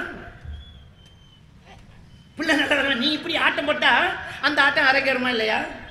அதனாலதான் ஓ லெவல் ஏ லெவல் பிள்ளைய பெற்று வயலுக்கு எறிகிறான். நீங்க போட்ட ஆட்டம் தானே, நீங்க ஒழுக்கம் கற்றுக் கொடுக்கலையே, நீங்க கலந்து விட்டீங்களே, நீங்க பேச விட்டீங்களே. அதனாலதான் பள்ளிக்கூடத்து பிள்ளைக்கு வயிறு இருக்கு. வயலோரங்கள்ல சிசுக்கள் கத்துது. எங்க போய் நிக்குது? இரவு நேர கிளாஸ், இண்டிவிஜுவல் கிளாஸ். கிளாஸ் நடக்குதா, பிராக்டிக்கல் நடக்குதா, எதுவுமே தெரியல நமக்கு. அதான் மானத்தை இழந்து ஒரு பட்டம் வேணுமா நமக்கு? என்ன நடந்துகிட்டு இருக்குது? இந்த சமுதாயம் எப்ப மாறும்? ஒரு பானச்சோத்துக்கு ஒரு அரிசி தான் பதம். எம்பிட்டு தப்பு நடந்து இம்பிட்டு நடந்துகிட்டே இருக்கிற, ஏன் திருந்த மாட்டோமா நம்ம? ஏன் மாறக்கூடாதா? எல்லாரும் என்ன சொல்ல தெரியுமா? என் பிள்ளை சுத்தம், என் பிள்ளை சுத்தம் தான் சொல்றது. நடந்து முடிஞ்சா ஊர்ல நடக்காதான்னு நான் பிடிக்கிறது, சமாளிக்கிறது. எங்கேயாவது நடக்குது என் பிள்ளை சுத்தங்கிறது, நம்ம பிள்ளைக்கு நடந்தா ஊர்ல நடக்காதா அப்படின்னு தப்பிக்கிறது. இப்படியே தப்பிக்கிட்டு இருந்தா எப்ப சமுதாயம் சீர்படுறது? எப்ப இந்த கலாச்சாரத்தை மாற்றி அமைக்கிறது? அப்ப நம்ம சொல்லும் போது கிண்டல் பண்றோம். அல்லாஹ்வுடைய மார்க்கத்தை சொன்ன அது இந்த காலத்துக்கு அப்படிங்கிறோம். ஏ டான்ஸ் போடாம பாட்டு போடாம நம்ம எந்த ஃபங்க்ஷனும் செய்யக்கூடாதா? இன்னைக்கு இந்த கூத்து நடக்குது, இன்னைக்கு வயல்வெளிகளில் குழந்தைகள் கிடக்குது கத்துது என்றால் நேசரியில் நடந்ததுதான் ஆரம்பங்க. ஆபா சொல்லி கொடுத்து அலிபே சொல்லி கொடுத்து நேசரி ஸ்டார்ட் பண்ணி ஃபங்க்ஷனும் பாட்டில் தானே முடிக்கிறோம். நம்ம நேசரி ஃபங்க்ஷனா நான் வருது, வார மாதம் ஸ்டார்ட் ஆகிடும் நேசரி ஃபங்க்ஷன். அந்த சின்ன பிள்ளைக்கு லிப்டிக் அடிச்சு, அதுக்கு என்ன தெரியும்? அதுக்கு லிப்டிக் அடிச்சு, அதுக்கு கவர்ச்சியான உடுப்பை போட்டு, கன்னத்துக்கு சிவப்பு பூசி, அதை பாட்டு பாட விட்டு, அதை ஒரு பொடியன் கை, அவனுக்கு தெரியாது என்ன நடக்குதுன்னு தெரியாத பிள்ளைட கையை பிடிச்சி இப்படி சுத்தட்டான்னு சொல்லி கொடுத்தீங்க, சுத்துறான். அந்த வயசுலயே ஆட்டம் போட்டா அந்த ஆட்டம் விஸ்வரூபம் எடுக்குமா இல்லையா? அப்ப அந்த வயசுல ஹராமு, இந்த அலாலு இந்த வயசுல ஹராம நம்ம தானே விட்டோம். நாம ஆடின நினைப்பிருக்கான்னு கேட்பான். ஏ லெவல் டைம்ல நேசரியில ஒண்டா ஆடி நம்ம நினைவிருக்கா? நினைவிருக்கு. இந்த பாட்டோட அர்த்தம் தெரியுமா? தெரியலையே, சொல்லி கொடுப்பான். அவ்வளவுதான், பகுரூபம் எடுத்துருக்கு. அப்ப எங்க இருக்குது நம்முடைய சமுதாயம்? இதை சொல்லும் போது நம்மளை துற்றல், இவருக்கு வேற வேலையும் இல்லை. அப்ப ஆறு இதை சொல்றது? நமக்கு நிறைய விமர்சனம். பார்லிமெண்ட் வரைக்கும் பேசிட்டாங்க நம்மளை. எல்லா விசாரணையும் நடந்து முடிஞ்சு நம்மளை போட்டு நோண்டி நொங்க எடுக்கிறாங்க. நான் என்ன சொன்னேன்? சமுதாயத்துல சீர்கேடு நடக்க வேணான்னு சொன்னா நம்மளை போட்டு உரிச்சு உப்புத்துறாங்க. நான் எப்பவும் சொல்லுவேன், இப்பவும் சொல்லுவேன், எப்பவும் சொல்லுவேன், தப்பு தப்பு தப்புன்னு என்ன கொண்டாலும் சரி. இந்த சமுதாயம் சீர்பெறணுமா இல்லையா? இவங்கெல்லாம் திட்டுவாங்க வாய் மூடி மௌனியாக உலமாக்கள் இருந்தால், மிம்பர் மேதைகள் நூந்து விட்டால் சமுதாயத்தை சீர்திருத்துவது யார்? பள்ளிவாசல்கள் மிம்பர்கள் பார்க்க வேண்டும், உலமாக்கள் பார்க்கணும் இல்லையே. அவரே சீதனை வீட்டில் படுத்தா எப்படி அவர் பேசுவார்? உலமாக்கள நிலைமையே தலைகீழா கவுட்டு கொட்டி வச்சுக்கிறார். அவருக்கு சீதனம், அவர் எப்படி பேசுவார்? பேசணும். சமுதாய சீர்கேடுகள் ஒவ்வொன்றா பேசணும். சீதனத்தை பேசு, அனாச்சாரத்தை பேசு, இந்த ஊர்ல நடக்கிற தப்பான விஷயங்களை பேசு. நம்ம முஸ்லீம் ஊர்ல மேடையை போட்டுக்கிட்டு பாட்டு கச்சேரி வைக்கிறோம், அதை எதிர்த்து குரல் கொடு. இதையெல்லாம் தடுக்கணுமா இல்லையா? தடுக்கணும். அப்ப பேசணும். அப்ப நம்ம பிள்ளைகளுக்கு சின்ன வயசுலயே அஜ்னபி மஹரமி உறவை நாம சொல்லிக் கொடுக்கணும். தப்பு இது கூடாது, இது செய்யக்கூடாது. சர்வ சாதாரணமா இன்னைக்கு சர்வ சாதாரணமா சின்ன வயசு மதினி இருக்கும். மதினி என்றா பொண்டாட்டிட்ட தங்கச்சி, சின்ன வயசு. இவர் கல்யாணம் முடிச்சுட்டு பாரு, வைஃபுக்கு ஒரு தங்கச்சி இருக்கும், அது ஓ லெவல் படிக்கும். மச்சானோட போய் ஸ்கூல்ல இறங்கன்னு மாமியா விட்டுருவா, அவர் ஏற்றி கொண்டு ஸ்கூல்ல விட்டுட்டு போவார். அது சின்ன பிள்ளை, அது மகள். மகள் மாதிரி தானே, மகள் இல்லையே. சில இடத்துல மகளுக்கே ஆபத்து நடக்குது, இது மதினி இல்லையா? எல்லாம் பெரிய அவுலியமாய் தான் இருப்பான். உங்களுக்குள்ள அவனுக்குள்ள ஒரு சைத்தான் இருக்குமே, அது அவுலியா இல்லையே. எப்படி நீங்க தனியா விடுவீங்க? மௌலவி சாப்பிட்டாலும் தனியா விட்டு பாடம் நடத்தாதீங்க. அவன் வானத்தால விழல, அவர் மனுஷன் தான். அவன் தாடி வச்சிருந்தாலும் சரி, ஜிப்பா போட்டாலும் சரி, எப்படி தனியா விட்டு ஓத பள்ளிக்கூடம் வைப்பீங்க? இன்னைக்கு அசரத்து மாதிரி பள்ளிக்கூடத்தை நடத்திட்டு உமாக்கு கால் பண்றேன், இன்னைக்கு மகள் பாடம் தந்தாவான், அதை பாப்பாக்கு சொல்ல. பாப்பாக்கு சொல்ல வேண்டியது, உங்களோட மகள் பாடம் தந்தாள். உமாக்கு சொல்றது, மாஷா அல்லாஹ் நல்ல பிள்ளோட வயசு உங்களோட வயசு மட்டும் தான் இருக்கு, நல்லா இருக்குன்னு ஆரம்பிச்சு விட்டுருவான். அவ்வளவுதான். அப்படியா சொல்றீங்கன்றவா. இத்தனை நாள் கல்யாணம் முடிச்சேன் புருஷன் இப்படி சொல்லலையேன்னு அவள் இறங்கிடுவா. அப்ப தயவு செஞ்சு அஜ்னபி மஹரமி உறவு பேணுங்க. வீட்டில் அந்த சட்டத்தை கொண்டு வாங்க, பிரயாணத்தில் அந்த சட்டத்தை கொண்டு வாங்க. ஒரு சாப்பாட்டு ஃபங்க்ஷன், கல்யாணம், எல்லாத்துலையும் இஸ்லாத்தை கொண்டு வாங்க. நமக்கு கல்யாணம் நடந்தா தொழுகை இல்லை, அப்ப இஸ்லாம் இல்லை. பெருநாள் வந்தா இல்லை தொழுகை. நோம்பெல்லாம் தோம்பு பிடிச்சி பகலெல்லாம் தொழுது, தாஜத்தெல்லாம் தொழுது, ஜாமத்தில் போய் கிராமல்ல தொழுது, அடுத்த அன்றைக்கு பெருநாள், பெருநாள் கொத்துவாவோட ஆள் அம்புட்டு நான் கவுண்டு விழுந்துருவார். அன்றைக்கு லோர் இல்லை, அசர் இல்லை, முடிச்சு செட்டியான சாப்பாடும் ஃபங்க்ஷனும் வெட்டிலும் கூத்தும். அப்ப இப்ப எங்க எல்லாம் இப்ப எங்கடப்பா நடிச்சாங்க போய் தொழுது நமக்கு அதுக்கு பிறகு சுபம் காணுங்க. எப்பவுமே இருக்கிறதாக இருக்கணும் இஸ்லாம். கல்யாண தண்டைக்கு ஒன்றும் இல்லை. 5 நேரம் தொழுத பிள்ளைக்கு நல்ல மாப்பிள்ளை தான் தெரிக்கும். அந்த பிள்ளைக்கு ஹோல்ல கல்யாணம் தொழல, பிள்ளை தொழல. ஏன் தொழல தெரியுமா? உது செய்யணும். உது செஞ்சா 35,000 ரூபாய் கொடுத்து பேசியல் செஞ்சது கரைஞ்சிடும். உது செஞ்சா கரைஞ்சிடும். அதனால பிள்ளைக்கு தொழுகை இல்லை. அன்றைக்கு தான் அல்லாஹ்வை நிராகரிக்கிறது. தொழுகை விட்டவன் யாரு? மந்தரக்க சலாத்தை பக்கத்து கஃபர். தொழுகை விட்டவன் நிராகரிச்சுட்டானா இல்லையா? காபீர் ஆயிட்டானா இல்லையா? தொழுகை விட்டுட்டான், அன்னைக்கு தான் காபீர் ஆகுது. அவ்வளவு நாளும் தொழுதுகிட்டு நல்ல முஸ்லீம் புள்ள, நல்ல தொழுகையாடு, ஈமான் உள்ள புள்ளன்னு தான் மாப்பிள்ளையும் விரும்பினேன். அன்றைக்கு அவருக்கும் தொழுகை இல்லை, அவருக்கும் தொழுகை இல்லை, எல்லாம் மறந்து போகும். அன்றைக்கு தான் மறக்கணுமா? ஸ்டார்டே சரியில்லையே. அப்ப எங்க இருக்கு இஸ்லாம்? தேவையில்லாத பேசியலை செஞ்சுக்கிட்டு அன்னைக்கு தான் அவள் மூடி மூடி மறைச்சி வச்சிருந்த பிள்ளைய அன்றைக்கு தான் மாப்பிள்ளோட கூட்டாளியை நின்று போட்டோ எடுக்குது. போட்டோவில் யார் மாப்பிள்ளை கேட்குறோம்? அவன் கொஞ்சம் நெருங்கி நிற்கிறாப்புல இருக்குதா மாப்பிள்ளை? இல்லை இல்லை, அது மாப்பிள்ளோட கூட்டாளி, இவர் தான் மாப்பிள்ளை. மொழி சரியில்லையே. இப்படி தான் இருக்குது கல்யாண போட்டோக்கள். அது வரைக்கும் வெளியில் வராத பிள்ளைய கல்யாண தண்டைக்கு கூட்டாளிமாரோட சேர்த்து போட்டோ எடுத்துட்டு ரோஷம் இல்லாத மாப்பிள்ளையும் அவட தண்ணிக்காரு. இஸ்லாம். ஸோ அஜ்னபி மஹரமி உறவு பேணணும். அப்போ பேணினா தானே நம்ம பிள்ளைகளை நல்லா கொண்டு வரலாம். சிந்திச்சு பாருங்க. இப்போ மார்க்கம் நமக்குள்ள இருக்கணும். அந்த மார்க்கத்தில் முக்கியமான ஒரு விஷயம், வீட்டிலேயே இஸ்லாம் கொண்டு வரப்பட வேண்டும். வீட்டில் தொழுகை நம்மகிட்ட இருந்து கொடுக்கப்பட வேண்டும். வீட்டிலேயே அஜ்னபி மஹரமி உறவு பேணப்பட வேண்டும். அதே மாதிரியாக நம்முடைய குழந்தைகளுக்கு நாங்கள் ஒரு முன்மாதிரியாக இருக்க வேண்டும். பாவத்தின் பெரும் பங்கு அவர்களுக்கு சொல்லிக் கொடுக்கப்பட வேண்டும். அதான் இப்போ சூரத்துல் லுக்மான்ல அடுத்த வசனமாக நாங்கள் பார்க்கிறோம். இப்போ லுக்மான் அலைஹிஸ்ஸலாம் அடுத்தது என்ன சொல்றா தெரியுமா? யா புனைய இன்னஹா இன் தகும் மிஸ்கால ஹப்பத்தின் மின் ஹர்தலின் ஃபதகுன் ஃபீ ஸஹ்ரத்தின் அவ் ஃபிஸ் ஸமாவாத்தி அவ் ஃபில் அர்த் யாத்தி பிஹல்லாஹ் இன்னல்லாஹ லத்தீஃபுன் ஹபீர். அல்லாஹ் என்ன சொல்றான்னு சொன்னா, மகனே, என் தங்க மகனே, நீ செய்யக்கூடிய நன்மையோ தீமையோ கடுகு விதை அளவு இருந்தாலும், கடுகு விதை சின்னதுதான், கடுகு விதை சின்னதுதான், கடுகு விதை அளவு இருந்தாலும் இன்னும் ரொம்ப சின்னதாக்குறாங்க. கடுகு விதை ஒரு விஷயம் சின்னது பெருசு எப்ப தீர்மானிக்கப்பட தெரியுமா? பக்கத்தில் இருக்கிற பெருசை வச்சுதான்.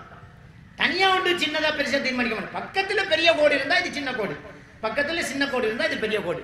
அப்ப அல்லாஹ் தஆலா என்ன சொல்றான்னு சொன்னா, கடுகு விதை அளவு இருந்தாலும் ஃபதகுன் ஃபீ ஸஹ்ரத்தின், அது ஒரு பாலைவனத்தில் கிடந்தாலும், பாலைவனத்தில் கடுகு விதை எவ்வளவு சின்னது, அவ் ஃபி ஸமாவாத், வானங்களில் கடுகு விதை எவ்வளவு சின்னது.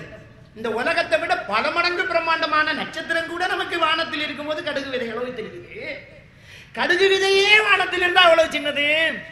அவ்வளவு சின்னதாக இருந்தாலும் யாத்தி பிஹல்லாஹ், மகன் அல்லாஹ் நாளை மறுவையில் அதையும் கொண்டு வந்து விசாரிப்பான். கவனம், இந்த பயம் காட்ட வேண்டும் பிள்ளைகளுக்கு. பாவத்தை அம்புட்டு சொல்லி கொடுக்கணும். மகன் தப்பு, தொழுகையை விட்டுட்டீங்களா, அல்லாஹ் அக்பர், இப்படி செஞ்சுட்டீங்களா, ஐயையோ எங்கணும். அதே மாதிரி நல்ல விஷயங்கள் நன்மை செஞ்சாலும் அல்ஹம்துலில்லாஹ் நாளை மறுமையில கொண்டு வந்துடுவான். நீங்க சின்னதா நினைக்காம, முள்ளு தூக்கி போட்டாலும் அல்லாஹ் கொண்டு வந்துடுவான். ஒரு தூசியை நீங்க எடுத்து ஓரமாக்கினாலும் அல்லாஹ் கொண்டு வந்துடுவான். ஒரு சலாஞ்சனாலும் அந்த நன்மையை அல்லாஹ் தந்துடுவான். ஒரு புன்னகை செய்தாலும் அல்லாஹ் நன்மையை தந்துடுவான். நீங்க நல்லது பண்ணிக்கிறீங்கன்னு மோட்டிவேட் பண்ணுங்க, தப்பு நடந்தா எச்சரிக்கை பண்ணுங்க. ஐயோ அல்லாஹ் கொண்டு வந்துருவானே, என்ன பண்ண போறீங்க, தௌபா செய்யுங்க, தௌபா செய்யுங்க, அல்லாஹ் கிட்ட இஸ்திக்பார் செய்யுங்க, இஸ்திக்பார் செய்யுங்க. இந்த பிள்ளைகளுக்கு பயம் காட்ட வேண்டும். இந்த பிள்ளைகளுக்கு இந்த பாவத்தினுடைய பெரும் பங்கு சொல்லிக் கொடுக்கப்பட வேண்டும். அப்ப பாவத்தை பெருசா நம்ம காட்டாதனாலதான் அந்த பாவம் அவனுக்கு சாதாரணமா போகுது. மூக்கு நுனியில ஈ குந்தி போன மாதிரி இருக்குது. மூக்குல ஒரு ஈ குந்தின மாதிரி இருக்குது அவனுக்கு. ஒருத்தனை கொண்டு வரான். என்னப்பா என்ன நம்ம இது பாவிக்கிறையா அப்படின்னு கேட்டாரு. கொஞ்சம் ஐஸ் பாதிக்க இல்ல அந்த அளவுக்கு பிரச்சனை கிடையாது, நோமலா கஞ்சா மட்டும் அப்படி. அவனுக்கு நோமலாம் கஞ்சா. அந்த பாவி பக்கல ஐஸ் பாவிக்காடான்னு கேட்டதுக்கு இல்ல இல்ல இல்ல அந்த பெருசில் நம்ம சும்மா கஞ்சா மட்டும் அப்படிங்க. அப்ப அவனுக்கு கஞ்சா நோமலா தெரியுதுன்னா எப்படி நம்ம பயிற்சி கொடுத்துருக்கிறோம், அவனுக்கு எவ்வளவு சிம்பிளா கொடுத்துட்டு இருக்கிறோம். அப்ப பிள்ளைகளுக்கு முதல்ல பாவத்தை பெருசுபடுத்தி காட்டணும். ஐயோ இது தப்பு அப்படிங்கிற விஷயம் அந்த பிள்ளைகளுக்கு கொடுக்கப்பட்டதான் பிள்ளைகளிடம் மாற்றம் பெறும். அத அல்லாஹ் தஆலா சூரத்துல் லுக்மான்ல எப்படி சொல்லி காட்டுறான் பாருங்க. ஏத்தி பிஹல்லா, அல்லாஹ் நாளை மறுமையில் அதை கொண்டு வருவான், விசாரிப்பான் அப்படிங்கிறத இந்த வசனம் நமக்கு சொல்லி காட்டுறத நம்ம பார்க்கலாம். அடுத்த வசனத்துக்கு வாங்க. அல்லாஹ் தஆலா தொடர்ந்து என்ன சொல்றான்னு சொன்னா, யா புனை அக்மிஸ் ஸலா, மகனே தொழுகையை நிலைநாட்டு. பிள்ளைக்கு சொல்லணுமா, தொழுகையை நிலைநாட்டு, நீ தொழணும் அப்படிங்கிற ஒரு விஷயம் பிள்ளைகளுக்கு கொடுக்கப்பட வேண்டும். அப்ப நம்ம தொழுதா தானே பிள்ளை தொழும். ரெண்டாவது விஷயம், வஅமுர் பில் மஅரூஃப் வன்ஹா அனில் முன்கர், மகன் நன்மையே ஒன்றும் தீமையை தடுக்கணும். வஸ்பிர் அலா மா அஸாபக், உனக்கு பிரச்சனைன்னு வரும்போது பொறுமையா கடைபிடிக்கணும். நன்மையை ஏவினா பிரச்சனை வராது, தீமையை தடுத்தா தான் பிரச்சனை வரும். விளக்கிட்டா? நமக்கு பிரச்சனை எப்ப வரும் தெரியுமா? நம்ம ஊர்ல போய் எல்லாருக்கும் நல்லதை சொல்றோம். பள்ளிக்கு வாங்க தொழுவோம், இன்றைக்கு பயான் ஒன்று நடக்குது, வாங்க நாங்க இன்றைக்கு தொழுகிறோம், நீங்கள் வாங்க தொழுங்க, நோன்பு பிடிங்க, இதை சொன்னோன்னா மாஷா அல்லாஹ் அவர் நல்ல மௌலவி, நல்லதுன்னு சொல்றாரு. ஆனா தாயத்து கட்டாதீங்கன்னு சொன்னா அடி விடும். தீமையை தடுத்து தான் பிரச்சனை. கபூர்ல இருக்கிறாக்கிட்ட போய் ஏன் பாப்பா கேட்கல, அல்லா கிட்ட கேளுங்கன்னு தீமையை தடுத்தா அப்படிதான் அவுலியாக்களை திட்டுகிறான். அப்ப தீமையை தடுக்கும் போது பிரச்சனை வரும். அப்ப திருக்குறள் என்ன சொல்லுன்னு சொன்னா, வஸ்பிர் அலா மா அஸாபக், நன்மையேவு தீமையை தடு, தீமையை தடுத்தா பிரச்சனை வரும், பிரச்சனை வந்தா பொறுமையாயிரு. இன்னதாலிக மின் அஸ்மில் உமூர், அதுதான் ஒரு வீரச் செயல்ங்கிறாங்க. அதுதான் வீரச் செயல். பொறுமையா இரு, கஷ்டம் வரும், சோதனைகள் வரும் அப்படிங்கிறான். சரி, அதுக்கு பார்க்கறதுக்கு முன்னாடி முதல் முக்கியமான ஒரு விஷயத்தை சொல்றான்ல பாருங்க. தொழுகை நிலைநாட்டி நன்மையேவி தீமையை தடு. நன்மையேவி தீமையை தடுக்கிறது நம்முடைய பிள்ளைகளுக்கு பாதுகாப்பு தான். ஒரு பிள்ளை வழி தவறாம இருக்கணுமாக இருந்தால், பிள்ளை தப்பு செய்யாம இருக்கணுமாக இருந்தால், அந்த பிள்ளைய நாங்க நம்முடைய கண்ணுக்குள்ள வச்சுக்கணும்னு சொன்னோம். நமக்குள்ள என்ன இருக்கலாமா? அவன் டியூஷனுக்கு போறலையா, ஸ்கூலுக்கு போறலையா, வேலைக்கு போறலையா, வெளியூர் போறலையா, கூட்டாளி மாரோட இருக்கிறது இல்லையா, கிரவுண்டுக்கு போறது இல்லையா, அப்பாரு பாதுகாப்பா? அப்ப பாதுகாக்க முடியும். அதுதான் நன்மையை தீமையை தடு என்று சொல்லணும். அவன் நன்மையை தீமையை தடுத்தால் அவனால அடுத்தவன் திருந்துறானே இல்லையோ, எவனாலும் இவன் கெட்டு போக மாட்டான். அதான் யதார்த்தமான ஒரு விஷயம். நன்மையே தீமையை தடுத்தா நம்ம பிள்ளை சேஃப். நம்மளை சுத்தி ஒரு பாதுகாப்பு வட்டம். எப்பவுமே நம்ம பிள்ளைக்கு நன்மையேவு தீமையை தடு, இந்த ரெண்டையும் சொல்லி கொடுத்துட்டே இருக்கணும். அவன் ஒரு ஹாஸ்டல்ல போயிட்டாங்களாம், அந்த ஹாஸ்டல் அவன் பள்ளிக்கு போகும்போது நன்மையேவன்ல தொழுது இல்லையா, வாங்க சொல்லிட்டு வாங்கன்னு கூட்டிட்டு போகணும். இதை சொல்லிக் கொடுக்கணும் பிள்ளைக்கு. மகன், உங்களோட இருக்கிறவனுக்கு நன்மை ஏவணும், உன்னோட இருக்கிறவன் தப்பு செஞ்சா சுட்டி காட்டணும். ஸ்டாப், என்னடா என்ன பண்றீங்க, இது சிகரெட் குடிக்கிறது ஹராம் இல்லையா, இது தப்பு, இது படம் பார்க்காதீங்க, இது கூடாது, அவதூறு பேசாதீங்க, இந்த விஷயத்தை பாவிக்காதீங்க, இது போதை, இது தப்பு, இது ஹராம் என்று நம்மளோட பிள்ளை சொல்லணும். நன்மையை செய்யும் போது நம்மளோட பிள்ளை அழைக்கணும். பள்ளிக்கு போவோம், தொழுவோம், குர்ஆன் ஓதுவோம், நல்ல விஷயம் அப்படின்னு நம்ம பிள்ளை சொல்லணும். இதை செஞ்சா அடுத்தவனை பத்தி பிரச்சனை இல்லை, நம்மளோட பிள்ளை சேஃப். ஏனண்டா அந்த ரூம்ல அந்த கூட்டாளி ஒரு பாட்டி வைக்கிறதா இருந்தா அந்த பிள்ளைய நம்மளோட பிள்ளைய கூப்பிடவே மாட்டான். அவனா வாப்பா வேணாம் பயம் பண்ணுவான், அவனை விடுவோம், நைஸா விடுவோம். இப்ப நம்மளோட பிள்ளை சேஃப். ஷைத்தான் என்ன செய்வான்னு சொன்னா, பாவத்தை செய்யும் போது பல பேரை சேர்க்க சொல்லுவான். ஒருத்தன்ட்ட காசு இருக்குது, 500 ரூபாய் இருக்குது, இன்னைக்கு நல்ல ஒரு கிழங்கு டெஸ்ட் சாப்பிடுவோம், நல்ல ஒரு பாபிக்கு ஒன்று சாப்பிடுவோம்னு அவன் முடிவு பண்ண நைஸா கூட்டாளியை விட்டுட்டு தனியா போய் அடிப்பான். ஹலால தனியா தான் போய் செய்வான். ஆனா ஹராம் இருக்குதே, அதை தனியா செய்ய விட மாட்டான் ஷைத்தான். ஒரு சிகரெட் என்றாலும் 2 பேர் மாறி மாறி அடிக்கும். அவனுக்கு பாவம் இரண்டா பல பேர் தேவைப்படும், பாட்டி தேவை. இன்னொரு ஆளை வச்சு தண்ணி அடிச்சப்ப அதுல டேஸ்ட். அப்ப இன்னொருத்தரை சேர்க்க சொல்லும் இந்த ஷைத்தானுடைய சிந்தனையில் நம்முடைய பிள்ளை மாட்டிக்க கூடாதுன்னா நன்மை ஏவி தீமையை தடுக்கணும். அவன் ஆள் தேடுவான், ஆளை கூப்பிடுவோம், நம்மளை பார்ப்பான், வா இவன் வேணாம், சும்மாவே இவன் பயம் பண்றவன், இதுக்குள்ள இவனை வேற கூப்பிடலாமா? நன்மை ஏவி தீமையை தடுத்தால் நாம இப்ப நான் நினைச்சா ஒரு தியேட்டருக்கு படம் பார்க்க போனா நம்மளை இருக்கிறவனா விரட்டி விட்டுருவான். என்ன நீங்க வெளியே வாங்க பண்றோம். நம்மளே முடிவெடுத்தாலும் முடியாது. இதுதான் நமக்கு இருக்கக்கூடிய நல்லது. நன்மையேவி தீமையை தடுத்தால் நம்மளே நினைச்சாலும் பாவம் செய்ய இந்த மக்கள் விட மாட்டாங்க. இதுதான் குழந்தைக்கு சொல்லிக் கொடுங்க. நன்மையை ஏவு, தீமையை தடு. அப்போது ஒரு பிரச்சனை வரும், அதில் பொறுமையாக இரு. ஏன் தீமையை தடுக்கும் போது அடிக்கத்தான் செய்வான், ஏசத்தான் செய்வான், கஷ்டப்படும், ஃப்ரெண்ட்ஷிப் துண்டாகும், மனசு உடையும். யாருமே என்கிட்ட பேசுறாங்க இல்லவா பாவம், பொறுமையாரு பொறுமையாரு. சோதனை வரும். சூரா முஹம்மது 31வது அத்தியாயத்தில் அல்லாஹ் தஆலா சொல்லி காட்டுறார், வலனபலுவன்னக்கும் ஹத்தா நஅலமல் முஜாஹிதீன மின்கும் வஸாபிரீன். உங்களை யாரு தியாகி யாரு பொறுமையாளி என்று பார்க்கும் வரைக்கும் நாங்க சோதிச்சுக்கிட்டே இருப்பாங்களாம்.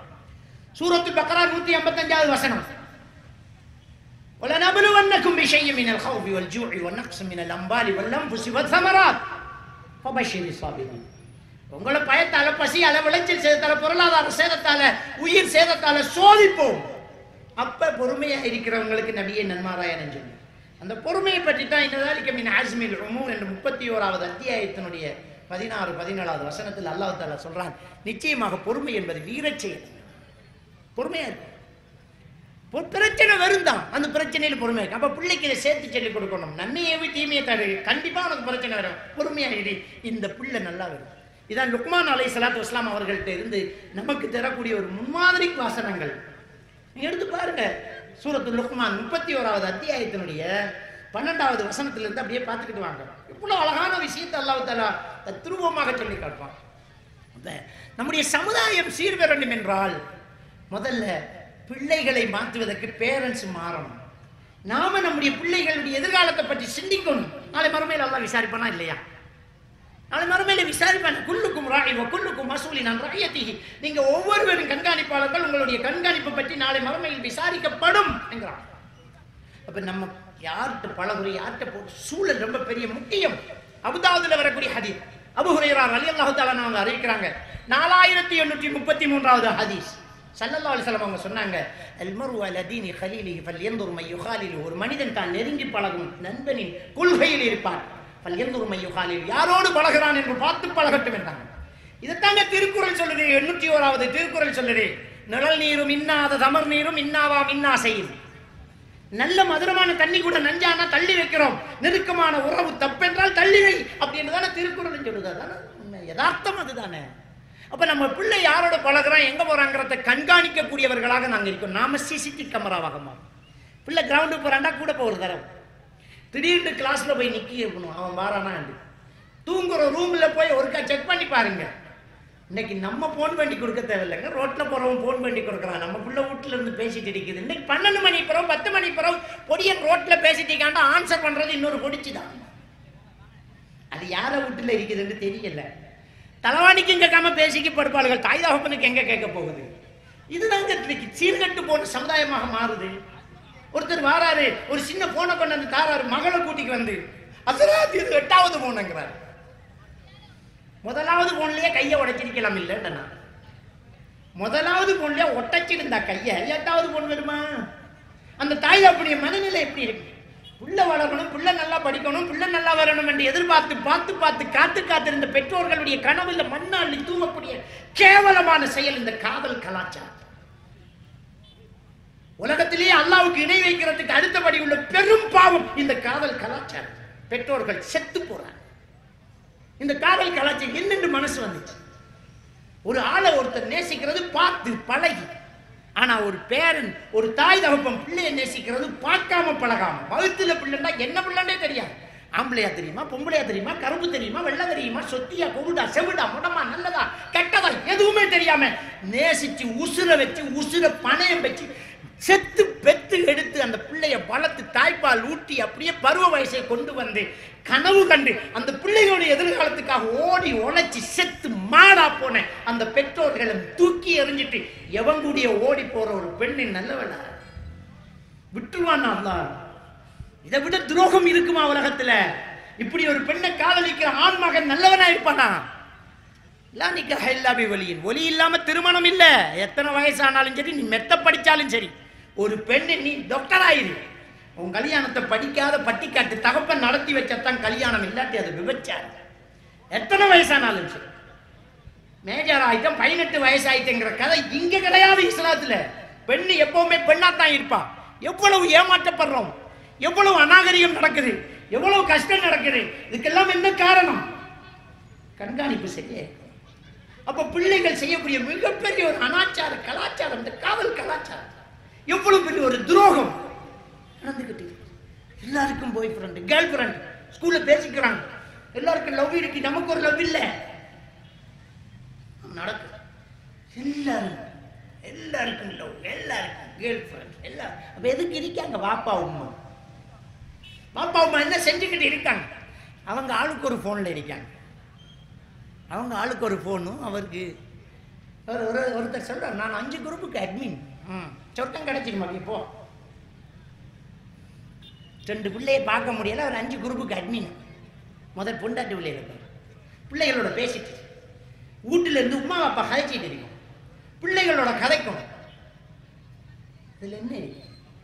தயவு செஞ்சு பேரண்ட்ஸ் பிள்ளைகளோட நெருக்கமா, பிள்ளைகள் பாப்பா உமாவோட பிரச்சனையை கதைங்க. நல்ல ரிலேஷன்ஷிப் இருக்கணும். இந்த போனை தூக்கி வைங்க. இன்னைக்கு நடக்கக்கூடிய ஆகப்பெரிய அனாச்சாரம் என்ன தெரியுமா? இந்த போனால நடக்கக்கூடிய அனாச்சாரம். எப்ப ஜூம் கிளாஸ் வந்துச்சு அப்பதான் நிறைய விஷயங்கள் கசியுது. ஜூம் கிளாஸ் வந்துட்டு போறதுதான் காதல் ஜூம் ஆன மினிமமா இருந்தது, ஜூம் ஆயிடுச்சு. காதல் ஜூம் கிளாஸ் லேசிக்கு நடத்தி விட்டாங்க. கொரோனாவே வந்து பிடிச்சிருந்தாலும் கொஞ்சம் பேர் தான் செத்து இருப்போம். ஆனா போனை கொடுத்து நிறைய பேர் செத்து போனமா அலையில. எவ்வளவு பிரச்சனை, எவ்வளவு விஷயம் நடந்துகிட்டு இருக்குது. இந்த ஜூம் கிளாஸ் ஆரம்பிச்ச உடனே இந்த யூடியூப் சேனல்ல போட்டேன், அடுத்து வரும் ஆபத்து ஜூம் கிளாஸ் என்று வீடியோ போட்டேன். ஏன் போட்டேன் தெரியுமா? அந்த கொரோனா கிளாஸ் ஆரம்பிச்சு ஒரு 3 மாசத்துக்குள்ளேயே எனக்கிட்ட 14-15 வயசுக்கு உட்பட்ட பிள்ளைகள் ஒரு 4-5 பிள்ளைகளை கூட்டிக்கு வந்துட்டாங்க. தப்பு பண்ணிட்டாள் சார், எல்லாம் நடந்துட்டு சார் என்று கண்ணீர் வடிக்கார், ரத்த கண்ணீர் வடிக்கார். ஒரு தகப்பனால் அதை தாங்க முடியுமா? ஒரு தாயால இதை ஏற்றுக்கொள்ள முடியுமா? வல்லாஹி நான் சொல்றேன். அதுக்கு பிறகுதான் நான் அந்த வீடியோ போட்டேன். நம்மளை போட்டு விமர்சிச்சவங்க, இவருக்கு கல்வியின் பொறுமதி தெரியுமா? ஆமா, எனக்கு கல்வியின் பொறுமதியும் தெரியும், கற்பின் பொறுமதியும் தெரியும். 3 கற்பு எவ்வளவு முக்கியமானது என்பது எனக்கு தெரியும். சாதாரண கடையில் விற்கிற சாமான நினைச்சிட்டீங்களா நீங்க? கற்ப யார் வேணுமென்றாலும் யாரோட வேணுமென்றாலும் இருந்துட்டு படிச்சுக்கிட்டு போகலாம்னு நினைக்கிறீங்களா? யாருக்கு தேவாது? நானும் மரியாதையோட இருக்கணும், ஒழுக்கத்தோட. நான் கல்விக்கு எதிரானவன் அல்ல, நானும் ஒரு டிகிரி ஹோல்டர் தான். அது கல்விக்கு எதிரில்ல. படிங்க, நல்லா படிங்க, ஆனா ஒழுக்கத்தோட படிங்க. படிங்க, டீனா டூனா ஆகக்கூடாது. நல்லா படிங்க. ஆக இந்த ஒழுக்கச்சீர்கேடுகள் வராம இருக்கிறதுக்கு பெற்றோர்கள் பிள்ளைகளை கண்காணிக்கணும். கிளாஸுக்கு போனா போங்க, பிள்ளைகளோட போங்க, ஸ்கூலுக்கு போங்க, டீச்சர்ஸ்மாரோட பேசுங்க, பிள்ளை என்ன செய்யுதுன்றத கொஞ்சம் கவனிங்க, என்ன நிலையில இருக்குது நம்ம பிள்ளைங்கிறத கவனிங்க. வீட்டுக்குள்ள போய் செக் பண்ணுங்க, பிள்ளைகளை புத்தக பேக்க ஆராய்ங்க. தப்பா இல்ல, தப்பு நடக்கக்கூடாதுங்கிறதுக்காக. எத்தனை பேரண்ட்ஸ் சார் மகன் ட்ரௌசரை கழுவக்கோல இது இருந்துச்சு என்று கொண்டு வந்து தாராங்க. பார்த்தா போதை பொருள் இது இருந்துச்சு, கொண்டு வாங்க பையனை. எவ்வளவு நாளுடா பழக்கம்? நல்ல வேலை ஆரம்பம், காப்பாற்ற முடியுது. ஆனா பழகிட்டா திருத்த முடியாது. பெத்த தாயை கொண்டுட்டு போவான், பழகிட்டாண்டா. இது தாய் தானண்டா, முடிஞ்சு போச்சு கதை. அப்ப எந்த அளவுக்கு இது செக் பண்ணதால, அந்த தாய் அந்த பையனை செக் பண்ணது, அந்த ட்ரௌசருக்கு கையை போட்டு கழுவும் போது என்ன இருக்குன்னு பார்த்ததுனால, அந்த பேக்கை செக் பண்ணதுனால பெண்கள் பாதிக்கிறாங்க.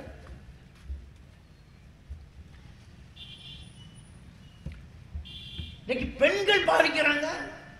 எந்த அளவுக்கு போயிட்டு இருக்கு சிந்திச்சு பாருங்க.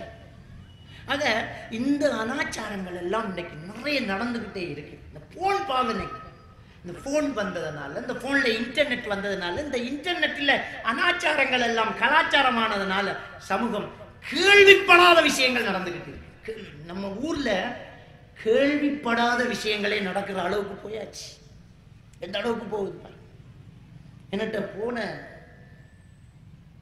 ஒரு 20 நாளுக்கு முன்னாடி கல்யாணம் முடிச்சு 12 நாள் புருஷன் பொண்டாட்டி வந்துட்டாங்க. 1 மாசம் வெக்கேஷன்ல வந்தவன் கல்யாணம் முடிச்சு 1 மாசத்துல போகணும். ஏற்கனவே கல்யாணம் பேசினதுலேயே 10 நாள் போயிடுச்சு. இப்போ கல்யாணம் முடிச்சு 12 22 நாள் போயிடுச்சு. இன்னொரு கிழமையில நான் வெளியூர் போகணும். என்ன பிரச்சனை? கல்யாணம் முடிச்ச உடனே இவன் வேணாங்கிறான். நீ பார்த்து தானே முடிச்ச? பார்த்து தான் முடிச்சு. உனக்கு பிடிச்சிருந்துச்சாமா? பிடிச்சிருந்துச்சு. நீ யாரையாவது லவ் பண்றியா? இல்லை. அப்ப ஏன் வேணாம்? இல்லை எனக்கு வேணாம். நான் பச்சையா சொல்றேன். கடைசியில் அந்த பெண்ணு சொன்னான், எனக்கு ஆண்கள்கிட்ட இன்ட்ரெஸ்ட் இல்லை, கல்யாணம் பண்றவன் தான் ஒரு பெண்ணை தான் கல்யாணம் பண்ணுவேங்கிறான். எந்த நாட்டு கலாச்சாரம் இது? எங்கிருந்து வந்துச்சு? அல்லாஹ் ஒரு ஆணையும் பெண்ணையும் தானே படைச்சேங்கிறான். ஒரு ஆணையும் பெண்ணையும் தான் படைச்சேங்கிறான். ஆதம் அலைஹிஸ்ஸலாத்தையும் ஹவ்வா அலைஹிஸ்ஸலாத்தையும் படைத்தான். அந்த 2 பேரில் இருந்து ஆண்களையும் பெண்களையும் பல்கி பெருக செய்த 3வது பாலினம் கிடையாது. நம்ம சொல்றோம் திருநங்கை திருநம்பிங்கிறோம். யாரு சொன்ன அப்படி இருக்குதுண்டு? அவனா பேரை வச்சுக்கிறான். அல்லாஹ் படைச்சது ஆண் அல்லது பெண் தான். அவன் மனது பழுதாகி இருக்கிறான். இன்னைக்கு லெஸ்பியன் கே என்று மாறியாச்சு. சில ஆண்கள் கல்யாணம் பண்ண மாட்டேங்கிறான், அவனுக்கு ஆம்பளை இன்ட்ரெஸ்ட். சில பெண்கள் கல்யாணம் பண்ண மாட்டேங்கிறாங்க, அவங்களுக்கு பெண்களை இன்ட்ரெஸ்ட். இதை சொல்லாட்டி யாரு சொல்றது? இதுக்கு என்ன காரணம்? வளமைகள், ரசனைகள். இதுதான் ஒரு ஆளை மாத்துது. நம்ம ஆட்கள் என்ன செய்ய தெரியுமா? உள்ளதும் ஒரு பொம்பளை பிள்ளைண்டு ஆம்பளோட உடுப்பு போட்டு டோய் மகன் என்று சொல்லி அந்த இன்பத்தை அனுபவிக்கும். அந்த பிள்ளை மனசுல தான் ஒரு ஆண் அப்படிங்கிற ஒரு உணர்வு வந்துடும். அவனால ஆணை நேசிக்க முடியும்.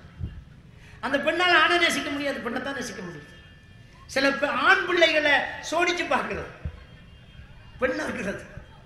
லிப்டிக் அடிச்சு முடி வளர்த்து காப்பு போட்டு இப்படி ஆண்கள் மாறி அனாச்சார கலாச்சாரத்தை கொண்டு வந்து விதைக்கும் போது நாங்கள் ஒரு விஷயத்தை சிந்திக்கணும். நபிகள் நாயகம் ஸல்லல்லாஹு அலைஹி வஸல்லம் அவர்கள் சொன்னார்கள், ஆணை போன்று வேஷமிடும் பெண்களுக்கும் பெண்களை போன்று வேஷமிடும் ஆண்களுக்கும் அல்லாஹ்வுடைய சாபம் என்று சொன்னார்களே. எப்படி செய்ய முடியும்? இன்னைக்கு வேஷம் போறாங்க, ஆணை போல பெண்ணு, பெண்ணை போல ஆணு போடுது. இவன் காதுல மின்னி போறான், முடிக்கு பூல்பு போட்டுட்டு இருக்கிறான். இதுதான் கலாச்சாரம் ஆகுது. ஒருத்தன் பொம்பளை மாதிரி வேஷம் போட்டுக்கிட்டு லிப்டிக் அடிச்சுக்கிட்டு பொம்பளையா அவன் ஊருக்குள்ள வாரான். அவனோட இருந்த ஒரு செல்ஃபி எடுக்கிறதுல அவ்வளவு சந்தோஷம். கேவலம் இல்லையா? எவ்வளவு பெரிய கேவலம்!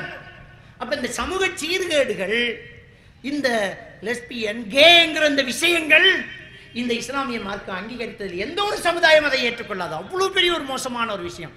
ஆணாக இருக்கணும், ஒரு பெண்ணு பெண்ணாக இருக்கணும். இந்த மோசமான செயலை செய்தவர்கள் யார்? லூத் அலைஹிஸ்ஸலாத்து வஸலாம் அவர்கள் காலத்தில் வாழ்ந்தவர்கள். அவர்களுக்கு அல்லாஹ் கொடுத்த தண்டனை என்ன?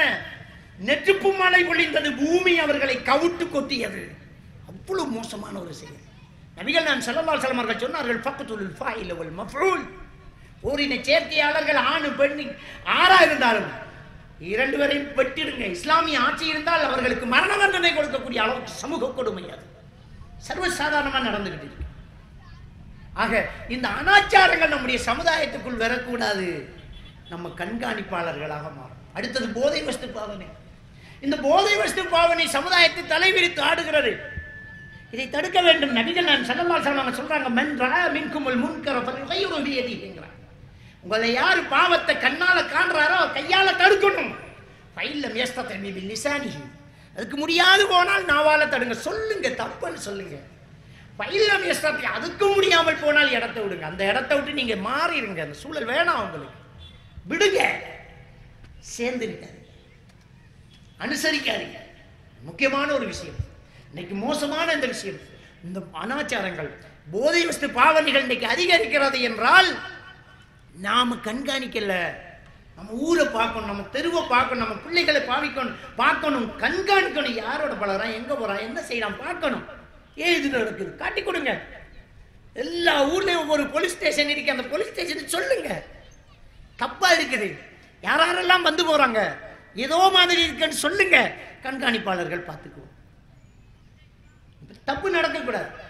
நமக்கு இல்லையே, நம்மட பிள்ளை இல்லையே, இல்ல நம்ம ஊரு, நம்ம தெரு, நம்ம மக்கள் வளரும் இடம், நம்ம பிள்ளை போகும் ரோட்டு, இது தப்பு நடக்கக்கூடாது. சோ இந்த போதை வஸ்து பாவனைகள் இன்றைக்கு அதிகமாயிட்டு இருக்குது என்றால் நம்முடைய பிள்ளைகளை ஒவ்வொருத்தரும் பாதுகாத்து. இன்னைக்கு கிரவுண்டில் விளையாடுது ஒரு கூட்டம், ஓரமாக இருந்து தூள் அடிக்குது ஒரு கூட்டம்.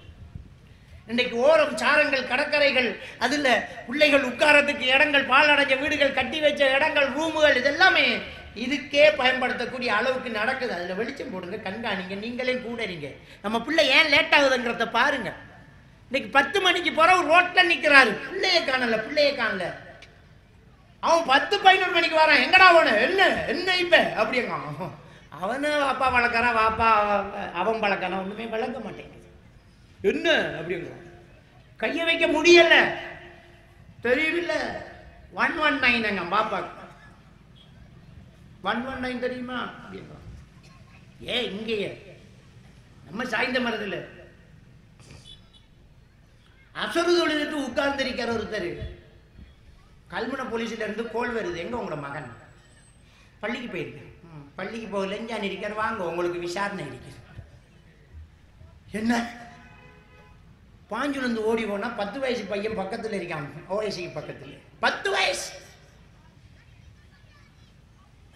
அவனும் பாப்பாவும் தான் பள்ளிக்கு போனேன். இவர் பள்ளிக்கு போயிட்டு ஊட்ட வந்தா, அவன் பள்ளிக்கு போயிட்டு போலீஸுக்கு போனேன். அவன் ரோட்டை சொல்லி கொடுத்திருக்கானுங்களே, எப்படி அவனுக்கு ரூடு சொல்லி கொடுத்திருக்காங்க. 10 வயசுங்க. அவன் போய் சொல்லியா வாப்பா கடுமையை அடிக்காருங்க. போலீஸுக்கு தெரியும் என்னன்னு. அவன் சொல்லியா பாருங்க, சட்டம்னு வந்துட்டா நாங்க கண்காணிக்கணும், எங்க சட்டம் அது. அதுக்கு பிறகு வாரம் அங்கிருந்து ஒரு அதிகாரி வருவார், வீட்டுல வருவார். இவர்கிட்ட பிள்ளைக்கு ஏதாவது நடந்துச்சா, காயங்கள் இருக்கா, வாப்பா அடிச்சாங்களா ரிப்போர்ட் பண்ணுவாங்க. திரும்பவும் ஏதாவது பிரச்சனை வந்தா அந்த பிள்ளை சிறுவர் சீர்திருத்த பாடசாலைக்கு போய்க்கிறோம். உனக்கு வளர்க்க தெரியா, நாங்க வளர்க்குறோம் நாடு. இதுதான் நிலைமை. மிரட்டி வச்சிருக்கு. இப்படி இருந்த சமுதாயமா நம்ம எப்படி இருந்த ஒழுக்கத்தை சொல்லி கொடுத்தாங்க பெற்றோர்கள். பாப்பா கிட்ட பேச முடியாது நடுங்கின சமுதாயம் நல்ல சமுதாயமா இருந்துச்சு. இப்ப என்ன அப்படின்னு கேட்கிறான், ஓய்ங்கிறான். திருந்துமா? திருந்தாதே. பாவத்துக்கு வருந்தல்லாட்டி அவன் திருந்த மாட்டான். வருந்தணும், வருந்த செய்யணும். நம்முடைய பிள்ளைகள் கவனிக்கப்பட வேண்டும், நம்முடைய பிள்ளைகள் கண்காணிக்கப்பட வேண்டும். யார் எங்க போறா, என்ன நடக்குங்கிறத பிள்ளைகளை பாருங்க. இந்த போதை வஸ்து பாவனையிலிருந்து பிள்ளைகளை திருத்தணும். சரி, இப்ப தப்பாயிட்டு, நடந்துட்டு, ஸ்டார்ட் ஆயிட்டு, பாவிச்சுட்டான், என்ன செய்யறது? ஹவுஸ் அரெஸ்ட் தான்.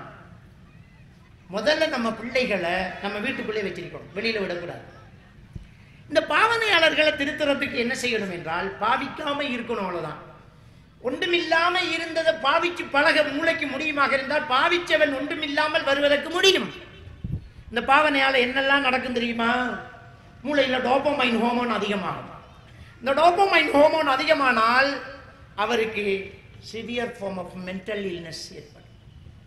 காதில் ஒரு ஆள் கதைக்கிற மாதிரி தெரியும், கண்ணுக்கு ஒரு ஆள் நிக்கிற மாதிரி தெரியும், பின்னால யாரோ நிக்கிற மாதிரி இருக்கு. கிரோண்டியஸ் டெலிஷன் வரும்.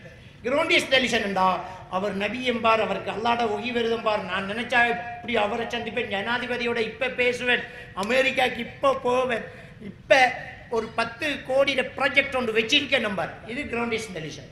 இந்த பாவனையால ஏற்படக்கூடிய மாற்றம் அது இந்த ஹோமோன் இம்பேலன்ஸால ஏற்படும். அப்ப இப்படியே இந்த பிள்ளைகளுடைய மாற்றங்கள் வரும். ஆண்மை குறைவு ஏற்படும், பொருளாதாரத்தை சீரழிச்சிடுவார், பெற்றோர்களுடைய பொறுமதி தெரியாது. அப்ப இவங்களை மாத்தி அமைக்கணுமா இல்லையா? என்ன செய்யணும்? முதல்ல இந்த ரீஹபிலிட்டேஷன் சென்டர்ல போய் போட்டா என்ன நடக்கும்? அவங்க அடைச்சு வச்சுக்கிறாங்க, அவ்வளவுதான், மருந்தெல்லாம் கொடுக்கறது இல்லைங்க. அப்ப நம்ம என்ன செய்யணும்டா, இந்த ரீஹபிலிட்டேஷன் சென்டர்ல என்ன செய்யறாங்கன்னா, பாவிக்காம அவங்கள தடுத்து வைக்கிறாங்க, அவ்வளவுதான். வீட்டை வச்சுக்க மாட்டோமா? வைக்கலாமே. முதல்ல பிள்ளைகளை நம்ம வீட்டில் வைக்கணும். ஹவுஸ் அரெஸ்ட் வீட்டில் வைங்க, வெளியே போக கூடாதீங்க, யாரையும் சந்திக்க அனுமதிக்காதீங்க, யாரையும் போய் சந்திக்கிறதுக்கு இவருக்கும் அனுமதி கொடுக்காதீங்க. போனை தூக்கி வைங்க. அவர் சும்மா நம்ம கண்ணுக்கு முன்னுக்கு இருக்கணும், அவ்வளோ கொடுக்குறத திண்டுக்கு இருக்கணும். ஒரு 2, 3, 4, 5 நாள் ஆக போல அவன் பாப்பாவும் மகள் பார்ப்பான். அப்பதான் கொஞ்சம் ஸ்ட்ரிக்டா இருக்கணும், புட்டிக்கணும், கடமையை சரியா செய்யணும். அதுக்கு அந்த கடைசி கட்டம் கொலை கூட பண்ண தயாராகுவார். கம்பியை வளைப்பான், கதவை உடைப்பான், ஜன்னலுக்கு இடிப்பான். அப்படியே வைங்க.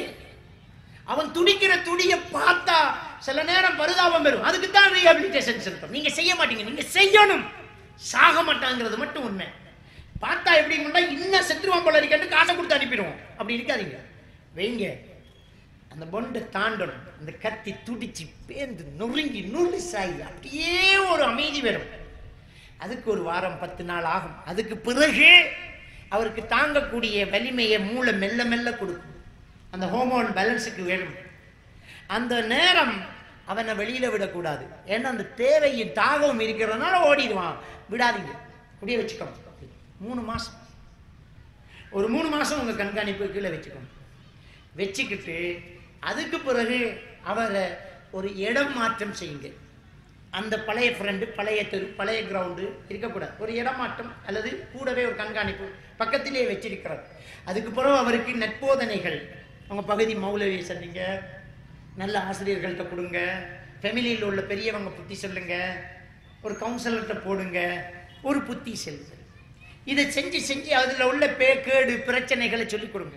நல்ல ஒரு மாற்றத்தை கொண்டு வர பாருங்க. இப்படி ஒரு பிள்ளையை கண்காணித்தால் இந்த சமுதாயத்தின் பாவனையாளர்களை திரும்ப கொண்டு வர முடியும். அப்ப வீடு என்ன செய்யணும்? நல்ல ஒரு மாற்றத்துக்குள்ள வரணும். நம்ம வீடு நல்ல மாற்றத்துக்குள்ள வரணும். பெற்றோர் பிள்ளைகளை கவனிக்கணும். நம்ம ஓடுறோம் என்ன சொல்றோம் தர, குடும்பத்துக்காக ஓடுறோம்ங்கிறோம். தெரியல நமக்கு.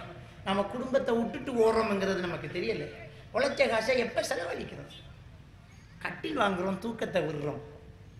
தூங்கணும், நம்ம குடும்பத்தோட இருக்கணும். அல்ல ரிசுக்கு கலக்கிறது, நமக்கு எளிய ரிசுக்கு வெறும். நம்ம அளவாக குடும்பத்தோட பிள்ளை குட்டிகளோட இருந்துக்கிட்டு தேடுவோம். அல்லாஹ் தஆலா சூரத்துல் ஹூத் 6வது வசனத்துல சொல்றார், வமா மின் தாப்பத்தின் ஃபில் அர்லி இல்லா அலல்லாஹி ரிசுக்குஹா. ஒவ்வொரு உயிருக்கும் ரிசுக்கு பொறுப்பை நான் எடுத்துட்டேங்கிறான். என்ன பிரச்சனை? இப்ப நமக்கு அல்லாஹ் பொறுப்படுத்திட்டேங்கிறான். அதனால நம்ம பிள்ளைகளை கண்காணிக்கணும். நமக்கு எளிய ரிசுக்கு நமக்கு கிடைக்கும். நம்ம பிள்ளைகளை கண்காணிச்சுட்டு இருக்கணும். பிள்ளைகளை பார்த்து கொள்ளணும். எங்க போறான், யாரோட பழகுறாங்கிறத பார்க்கணும். ஒழுக்கம் முக்கியம், ஈமான் முக்கியம், இஸ்லாம் முக்கியம், தக்வா முக்கியம், பள்ளிவாசல்கள், மார்க்கம், இறையச்சம் இது இருக்கணும். இது இருந்துதான் அடுத்தது. கபூர்ல கேள்வி கணக்கு டிப்ளமாவா டிகிரியா இல்ல, தொழுதையா, ஈமான் கொண்டையா, அல்லாஹ்வோட தூதரை தெரியுமா, இதுதான் கபூர்ல கேள்வி. வமாதா தக்கூலு ஃபீ ஹாதா ரஜுலி அல்லஸீ புஇஸ ஃபீக்கும். உங்களுக்கு அனுப்பப்பட்ட அந்த மனிதரை பற்றி நீ என்ன சொல்றாய் என்று கபர்ல கேள்வி கணக்கு கேட்கப்படும் என்று நபிகள் நாயகம் ஸல்லல்லாஹு அலைஹி வஸல்லம் சொன்னாங்க. முஸ்னத் தயாலிஸ், முஸ்னத் அஹ்மத், முஸ்னத் அபி யஅலா போன்ற கிரந்தங்கள்ல பதிவாக இருக்கக்கூடிய ஹதீஸ். அப்ப அதைத்தான் கேள்வி கணக்கு கேட்கப்படுது. அப்ப அதுக்கு பிள்ளைகளை தயாரிக்கணும். தொழுகை, ஈமான், இஸ்லாம் சித்தி கமரா இல்ல, அல்லாஹ் பார்த்துட்டு இருக்கிறாங்கிறத கொடுக்கணும். பிள்ளைகளை நாங்களும் கண்காணிக்கணும். பிள்ளைகளோட நெருக்கம் இருக்கணும். பிள்ளைகள் பார்த்து பழகும் அளவுக்கு பெற்றோர்கள் மாறணும். வீட்டில் இஸ்லாமிய சூழல், வீட்டில் தொழுகை, வீட்டில் அஜ்னபி மஹரமி உறவு பேணப்படுறது இருக்கணும். பிள்ளை யாரோட பழகுறான், எங்க போறானுங்கிறத கண்காணிக்கணும். நமக்கிட்ட பாவங்கள்ல இருந்து விடுதலையாகக்கூடிய தன்மைகள் இருக்கணும். பாவம் என்றால் என்ன என்பதை பிள்ளைகளுக்கு சொல்லிக் கொடுக்கணும். நன்மைகள் என்பதை மோட்டிவேட் பண்ணணும். அவங்களை தூண்டி விடணும். இதுக்கு இவ்வளவு பெரிய கூலி இருக்கிறது அப்படிங்கிற விஷயத்தை சொல்லணும். பிள்ளைகளோடு நல்ல ரிலேஷன்ஷிப் இருக்கணும். இருந்தால் ஒரு நல்ல சமுதாயத்தை உருவாக்கலாம். ஒரு நல்ல இளைஞர் சமுதாயத்தை இருக்கலாம். இந்த இளைஞர்கள் சமுதாயம் தான் நாளைய தூண்கள், நாளைய ஆட்சியாளர்கள், நம்முடைய சமுதாயத்தின் முள்ளந்தண்டு, முதுகெலும்பு. அவங்களை மாற்றணும். நபிகள் நாயகம் ஸல்லல்லாஹு அலைஹி வஸல்லம் அவர்கள் ஒரு சமுதாய சீர்திருத்தத்தை செய்வதற்கு இளைஞர்களை தான் கூப்பிடுறாங்க. வீட்டிலேயே தொழுகிறாங்களே பள்ளிக்கு வராம, அவங்களுக்கு இளைஞர்களை ஒன்று சேர்த்து விறகுகளை சேர்த்து கொண்டு வீட்டோடு எரிக்கைய மனசு விரும்புதுங்கிறாங்க. எங்க போறாங்க? இளைஞர் தான் தேவைக்கிறாங்க. அப்ப இளைஞர்கள் இருந்து அதை செய்ய வேண்டும் என்பதை நபிகள் நாயகம் ஸல்லல்லாஹு அலைஹி வஸல்லம் அவர்கள் சொல்றாங்க. அந்த இளைஞர்கள் சமுதாயத்தினுடைய கண்கள். அவர்களை நாம் பாதுகாக்க வேண்டும் என்றால் நாம் பொறுப்புள்ளவர்களாக இருக்க வேண்டும். எல்லாம் வல்ல அல்லாஹ் சுப்ஹானஹு வ தஆலா நம் அனைவரையும் ஈமானோடு வாழ வைத்து ஈமானோடு மரணிக்க செய்வானாக. வ ஆகிரு தஅவானா அல்ஹம்துலில்லாஹி ரப்பில் ஆலமீன்.